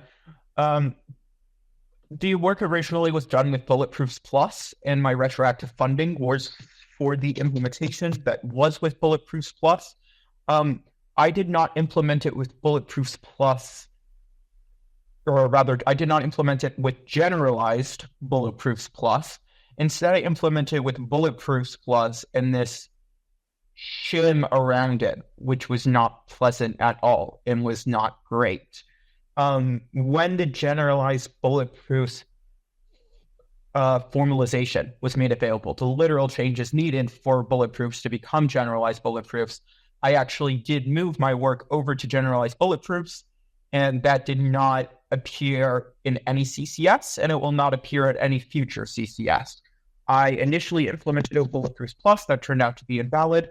That was my fault, or at least I perceived it as my thing to own up to. So I personally made the decision to move it to generalized bulletproofs without involving the CCS. I'm just clarifying this because it goes back to my prior commentary about how I donate to Monero. Before generalized bulletproofs was formalized, we did actually inquire with CipherStack about creating generalized bulletproofs plus and moving forward with that instead of moving forward with generalized bulletproofs, because not only would it be a tiny bit smaller, but it would set the stage for bulletproofs plus plus, because they introduced this academic thing, a norm argument, and the norm argument of bulletproofs plus plus is argued as comparable to the weighted inner product argument of bulletproofs plus, which is evolving the inner product argument of bulletproofs. So basically, we did consider generalized bulletproofs plus. The math did not work out. It's not that it's impossible to create this generalized bulletproofs plus. It's that Aaron Sorry-Dother did spend time on it and did not create results. So Bulletproofs Plus kind of seems out, and Bulletproofs Plus also wouldn't be worth it upon further review because it would be a tiny bit smaller, but to my understanding, it would also be twice as large. with regards to time to verify. So twice as slow, despite only being a tiny bit smaller. With Bulletproof Plus Plus, there is the opportunity for review and further, hopes of greater performance, but I really can't comment on that at this time. So what are your thoughts about Seraphis as well as Jamtis upgrade? Will we see like development expanding, or will we see like within like 2 years? Like right now, the discussion is only either of criticism or either of performance upgrade.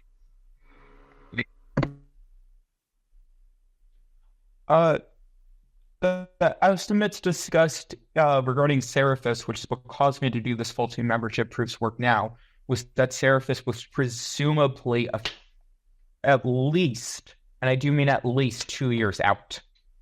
Not, maybe in 2 years, but at least 2 years out. And that's what caused me to do my work now.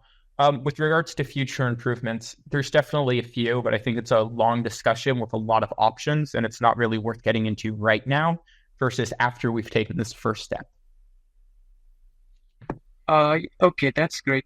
But do you see, like, for the future, since Monero is in like an adversarial mode, like we have lots of enemies with the state and the central government and other stuff, do you think in the future we will need more cryptographers, a culture of cryptography to make sure that the research and development of like the research we are facing, like Jamtis, Seraphis, as well as Bulletproof Plus Plus, along with Full-Chain Membership Proof, like it's taking a lot of delay. So do you think in future we have to tackle that problem, that we need more cryptographers in our camp? I'm never against more cryptographers, yet the goal with full-chain membership proofs is to finally establish full sender privacy. And once we've established full sender privacy, that gives us a lot of time. Because if we have full sender privacy, we have full amount privacy, and we have full receiver privacy, we are kind of good with the privacy. At that point, our only concerns would be metadata and forward secrecy. Forward secrecy is actually very important to me, and I don't want to dismiss this. But the goal with full-chain membership proofs is to get to this minimally viable point where technically all improvements are optional, not because they're required. And you can debate how optional they are. If someone starts spamming the blockchain and our current cryptographic proofs aren't fast enough, or if Monero overnight onboards all 7 billion people on Earth, and we can't handle, the combined transaction load of 7 billion people. Obviously, we will need more efficient cryptographic proofs, and that will require this field of cryptographers you discussed, which is why it's still important to culture cryptographers, focus on research, et cetera. But I do want to note that technically the privacy will be at this, minimum level. Yeah, that is true. We need post-quantum stuff too.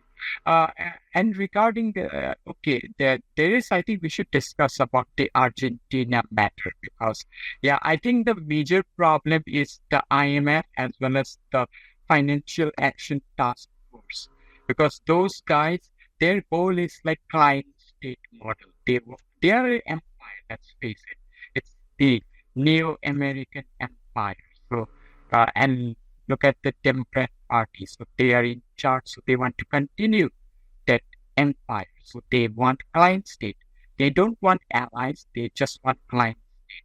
So I think God had fire, and if we can discuss what's the matter with Argentina.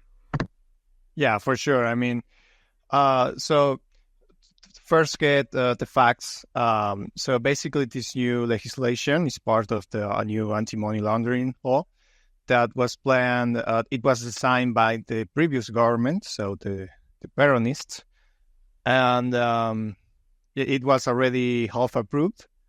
And so, a few weeks ago, it was voted on Congress, and what the Milei congressmen said was that we are not, they said that they are not okay with this legislation. They have a lot of criticisms against it. However, the FATF is already on the country. They are auditing us right now. And because we don't want to be cut off from international credit at this moment, the Congress, Milei's congressmen decide to vote for it anyway, keeping the promise that they want to rediscuss it later and actually fix it and make it reasonable. But for the time being, it was voted as it is. Yeah, it's obviously pretty bad because it was designed by socialists, but it's pretty much the only thing available at the moment. And so what I think on it is that, there's a lot of libertarians criticizing Milei because of, for example, you all seen his interviews, he preached about the free market and how much harm the state causes. But yet, he's president now, and Argentina still has capital controls. It still has huge restrictions in commerce. The tax pressure is still insane, and the central banking still exists.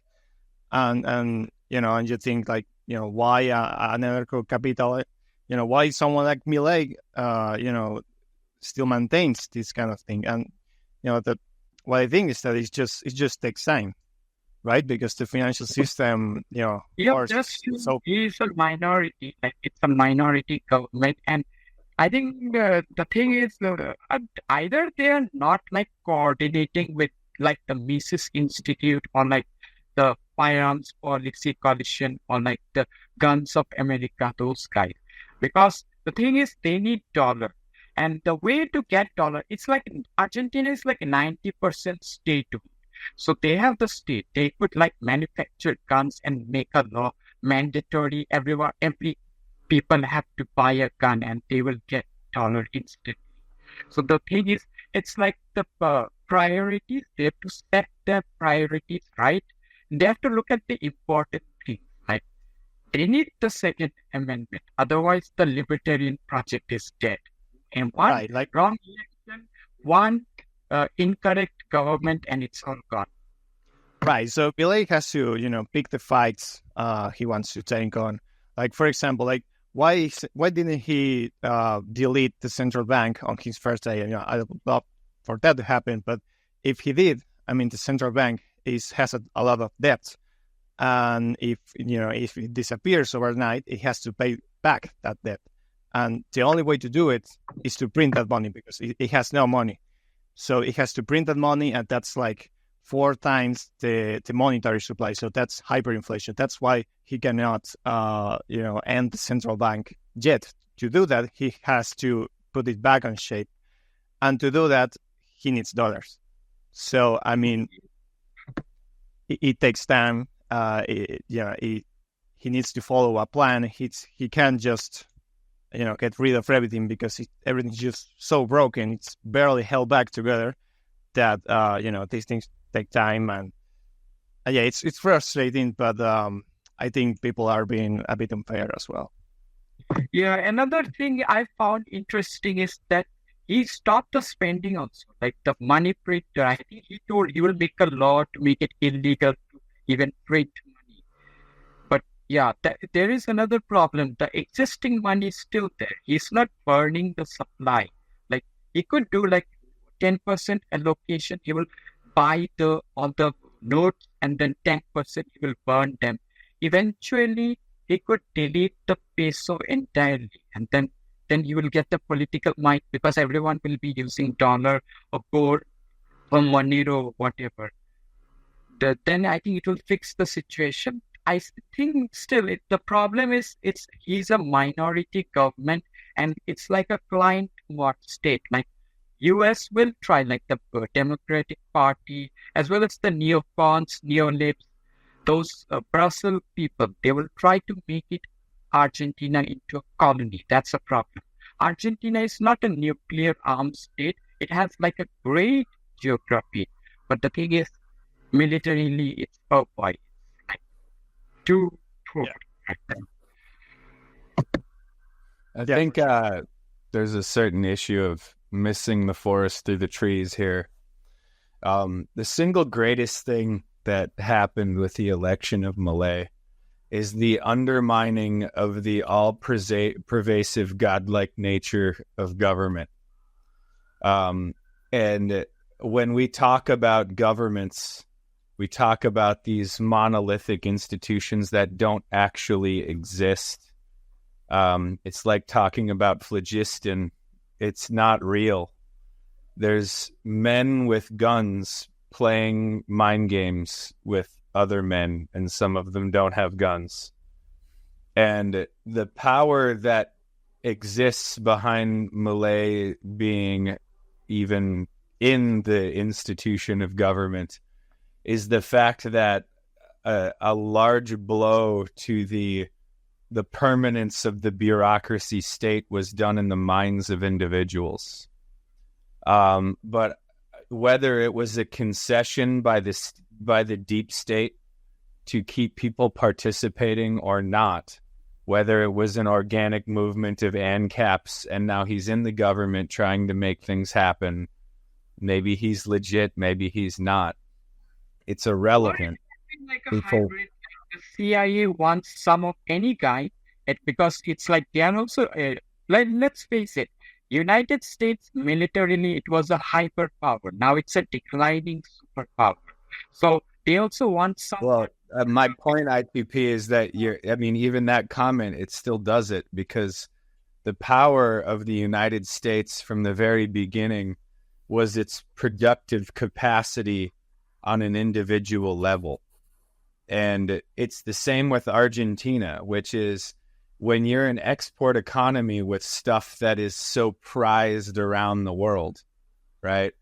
Your power is in the productivity of the individual. And the only thing that gives the state any power is how much they take from the individual. And, I don't even know if Milei exists, right? Maybe he's some AI generated video somewhere. I don't know. I've never met the guy. I don't know anything about him. But what I do know is the moment in which a parking ticket receives any power is going to boil down to two things. Either somebody has a gun in my face and they're forcing me to comply, or I willingly comply by transferring value to the state because I got a little piece of paper. And if you don't acknowledge what is the reality of the situation, then what you're going to do is you're always going to be caught up in this idea of these bureaucrats over here are leveraging this pressure over there, and so it caused this person to do that, or we're speculating on what people are thinking.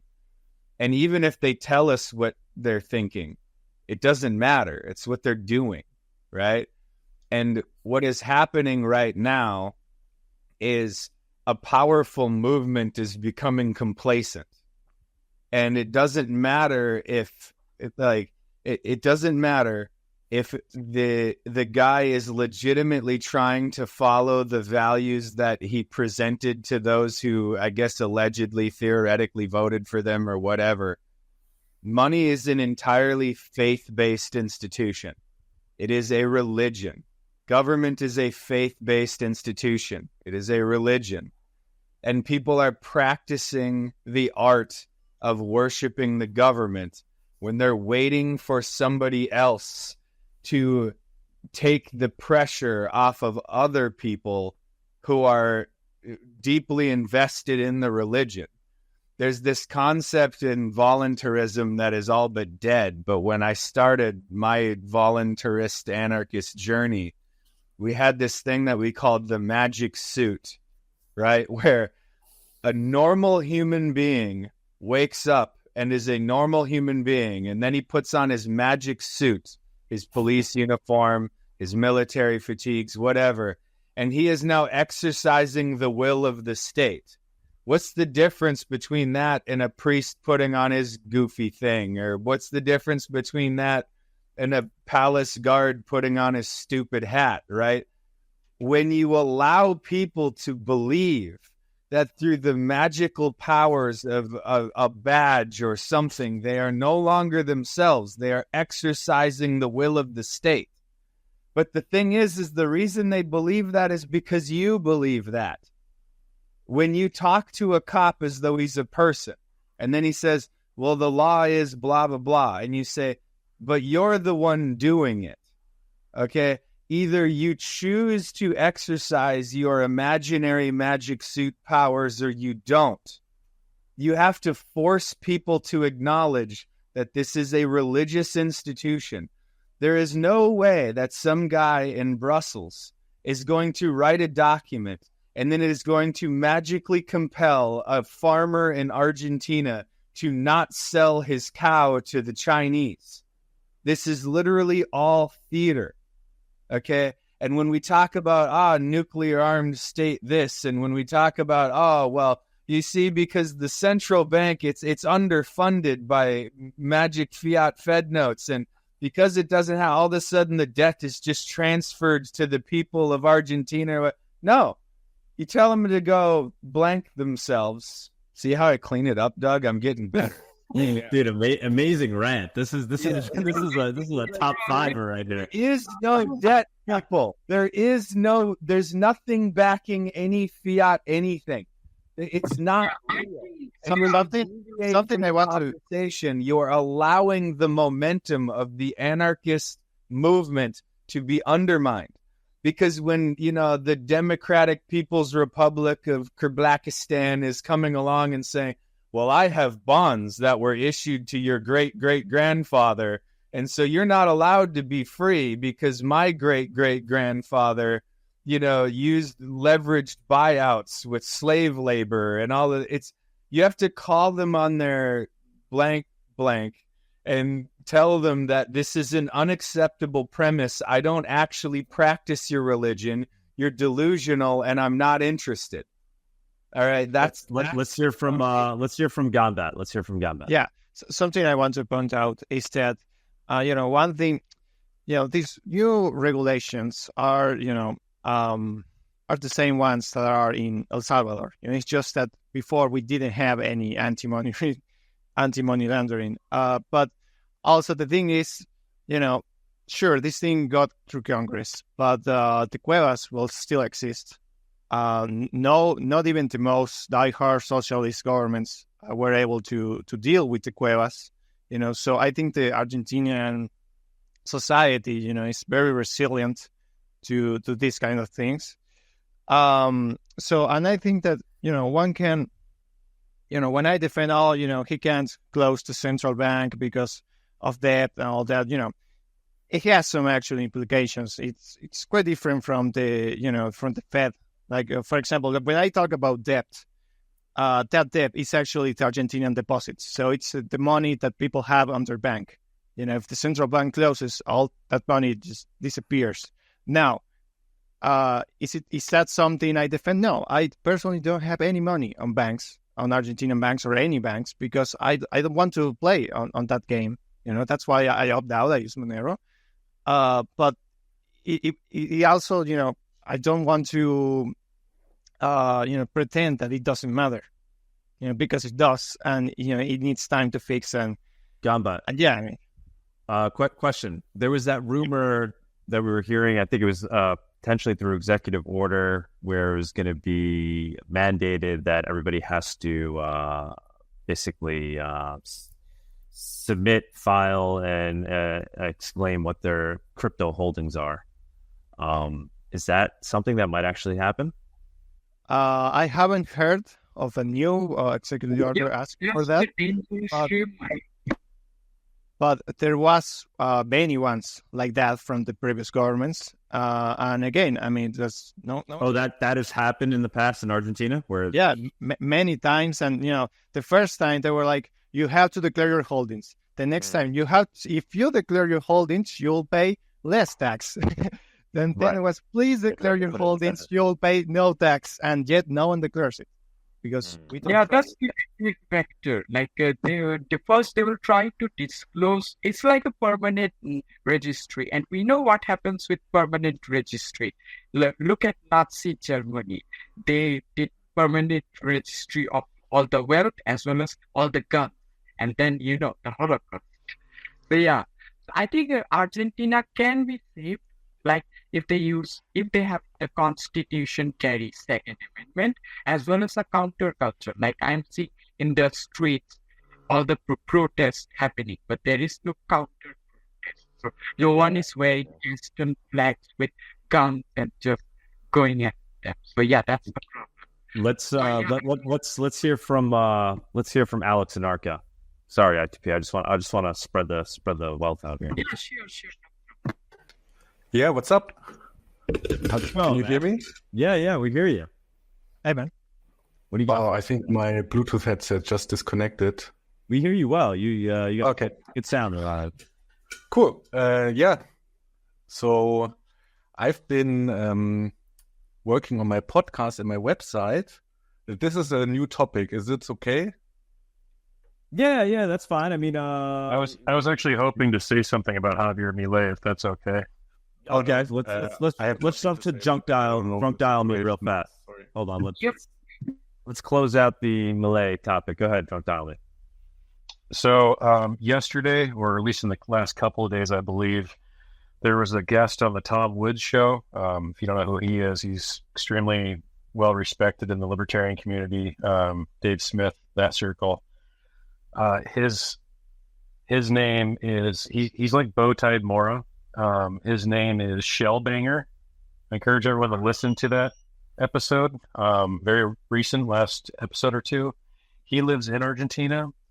And one thing that kind of goes down to the fundamentals of it, what everyone's talking about, is we can't really trust everything we're hearing in the news about Milei. If you know about the Trump very fine people hoax or the Russia collusion hoax or all that other stuff, you understand this. America is divided into two almost evenly split camps who live in completely different realities. And what I've noticed with the Javier Milei news is that he is getting criticized for stuff that if it's scratched below the surface, just barely below the surface, it turns out to be crap. At least I've noticed over 50% of the time, I'm not even digging that hard. So if you haven't followed the gentleman named Shellbanger, I would encourage everyone to follow him. He's a lot like Bowtied Mora. I think he would be a really great guest, actually, because he could speak to this. It's a great episode. It touches on a lot of crypto stuff.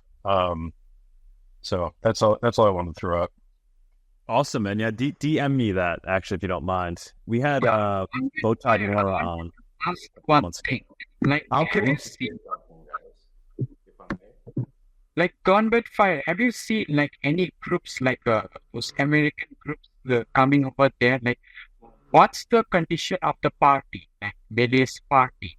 Like any anarcho-capitalist guys or any libertarian guys coming to advise them? Because he needs to more than anything.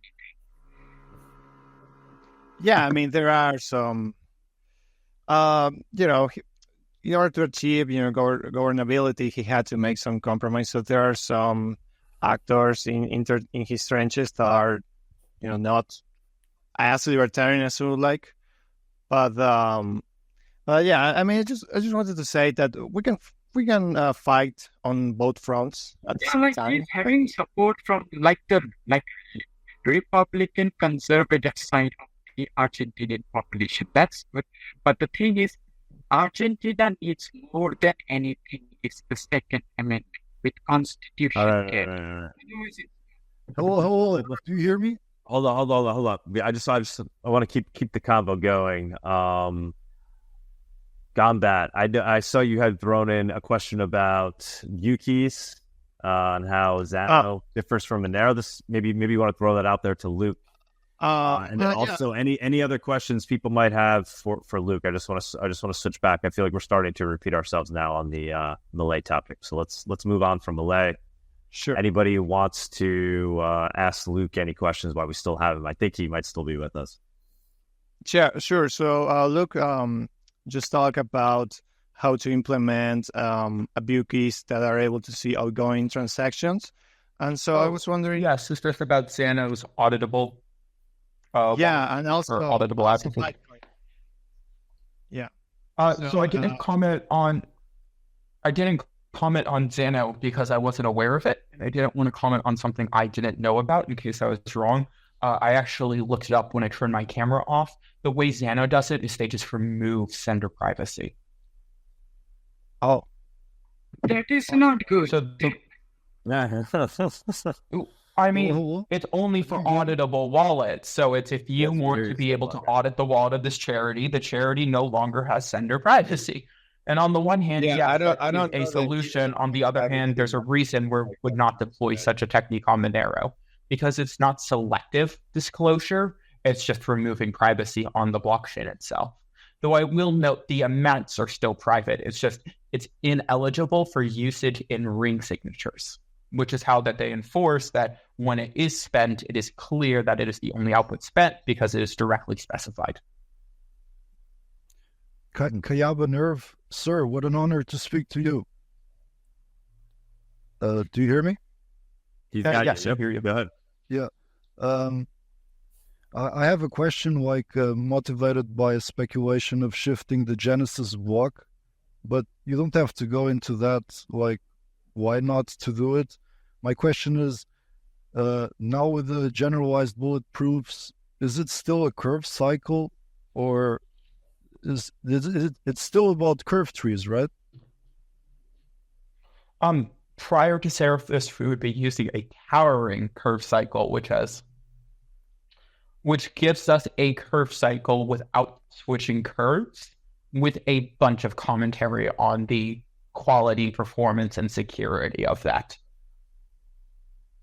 So basically, yes, the proofs do still use a curve cycle. It would be a curve cycle. Mathematically, it's really weird. Technically, it's not possible for 8255.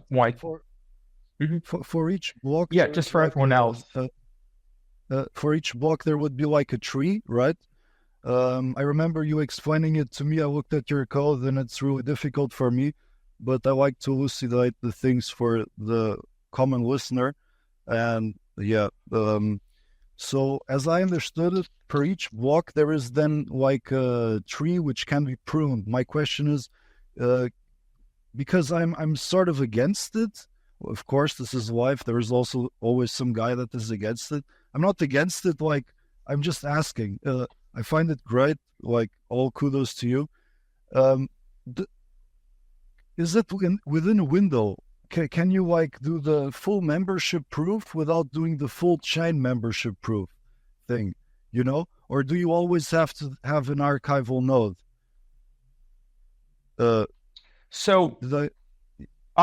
It's not that each block has its own tree. It's that the outputs in every block are added to the tree. Just to clarify that. Technically, you could define a new tree every year, and then you could do membership only off that single tree, but there's not exactly benefit to that. Not even a performance benefit? Technically, there might be a performance benefit, but then anyone would be able to see what year your transaction is from, which is really messy.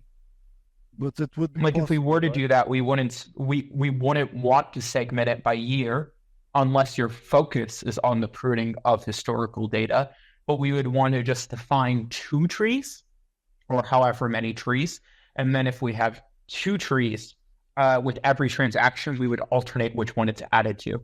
So it would either be added to tree A or it would be added to tree B. And then because our trees are twice as small, that would change how the math works out a bit regarding performance. I had a question. Go ahead. So the answer is yes, it can be done over a time horizon, right?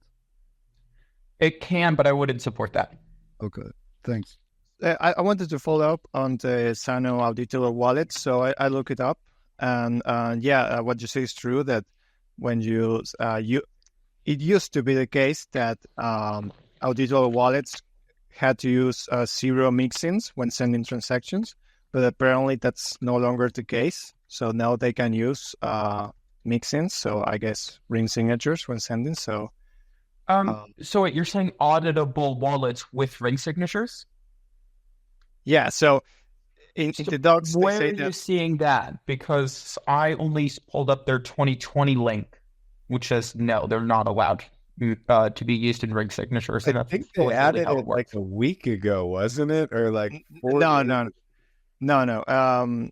So I'm seeing on the docs that there was a restriction that you cannot use mixins when you send coins from an auditor wallet. But their current doc site, docs.xano.org, auditable wallets FAQ. Are there any restrictions? You cannot use mixins when you send coins from an auditable wallet. Yeah, I just read that. Yeah, it says below said that it changed in a hard fork, but I got confused. No, actually, that's the case. Yeah, So, yeah. Other restrictions were lifted in a hard forks. That one remains. Yeah, that's. And if you do add that restriction, then yes, auditable wallets are trivial. The whole outgoing view key is to detect when an output is spent. If you remove the ring part of ring signatures, that's very trivial to do. The way this would work is it would allow anyone with the, quote, outgoing view key to calculate the key image despite being unable to spend the output. Yeah. But that would require specialized hardware? No, not really. None of this is proposed for using specialized hardware. What you said before, like we were talking last episode, this quantum resiliency of Monero is the one-time address on the chain because of the Diffie-Hellman key exchange that happens.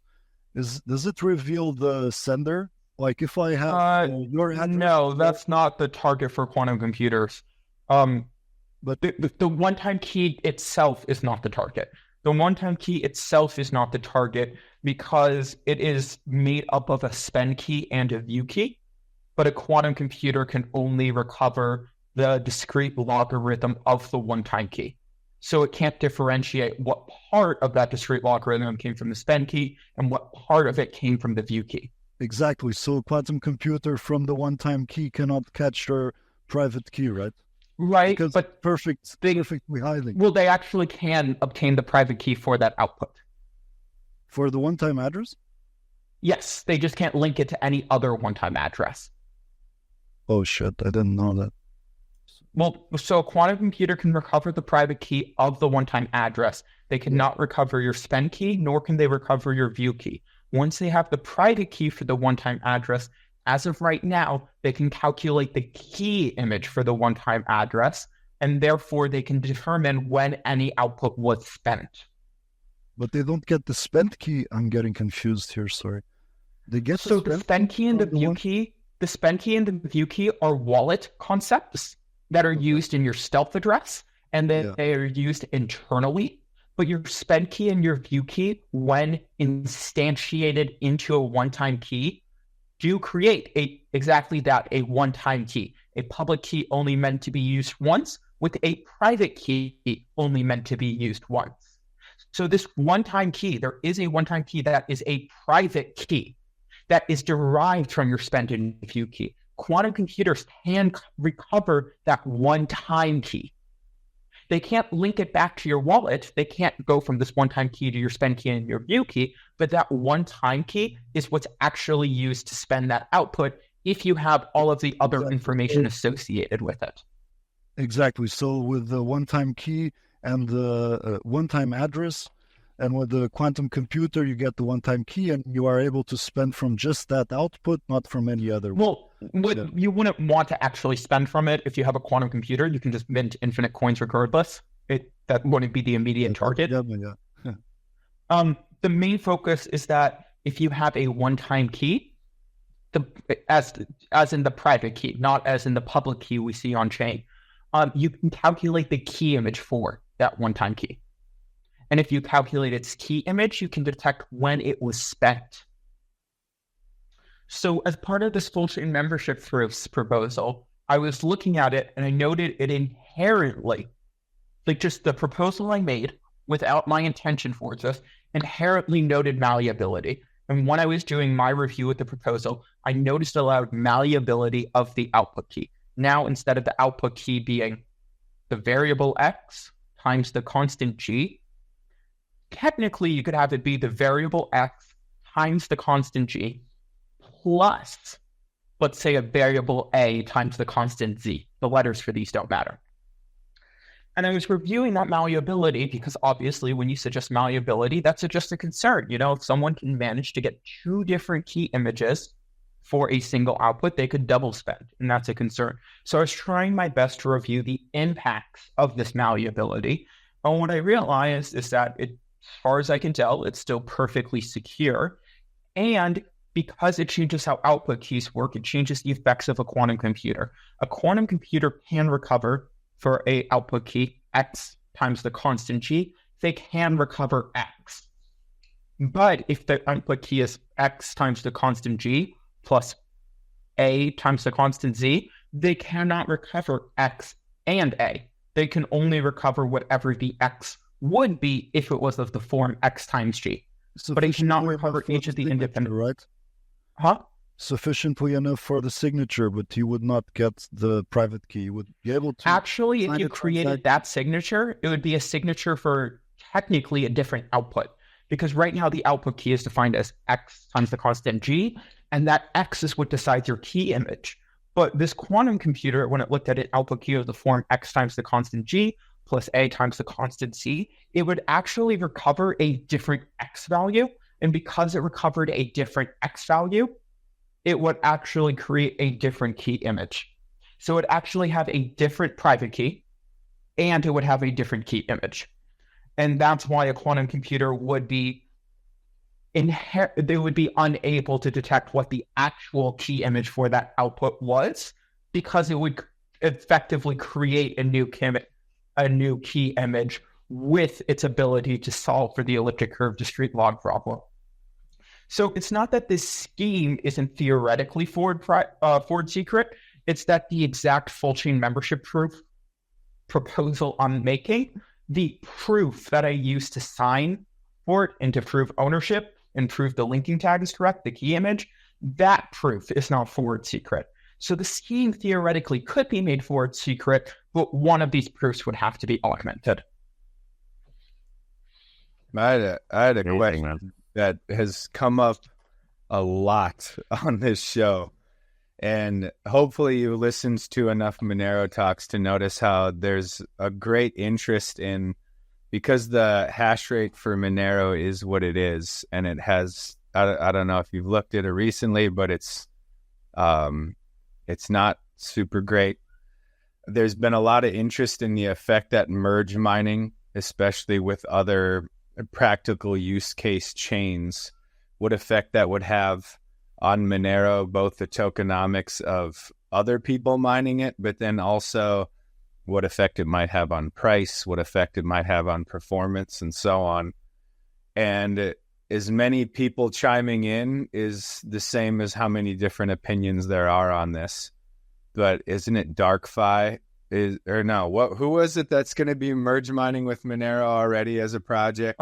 Tari, right? Tari and Tari, that's what it was. My main question is, what do you think about not only the implications of what Tari already plans to do, but what do you think the greater implications for merge mining just generally would be for Monero?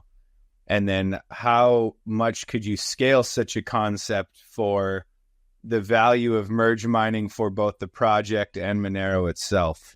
I wasn't commenting. This isn't something I have an opinion on. Got it. So there's another. Can it be more helpful there? All right, Luke, thank you so much, man. Greatly appreciate you sticking with us today, answering everybody's questions. Thanks for the opportunity. I was happy to. And we're super excited. I mean, there's no bigger news in Monero right now, and I can't remember the last time I was so excited about Monero in terms of its technological improvements. So, cheers, man. Thank you. We all greatly appreciate it. All right. Have a great one, y'all. Bye. Thank you for joining us on this week's episode. We release new episodes every week. You can find and subscribe to our show on YouTube, Odyssey, iTunes, Spotify, Stitcher, or wherever you listen to podcasts. Go to MoneroTalk.live to subscribe for a full list of places where you can watch and listen. If you want to interact with us, guests, or other podcast listeners, you can follow us on Twitter. And please leave us a review on iTunes. It helps people find the show, and we are always happy to read them. So thanks so much, and we look forward to being back next week.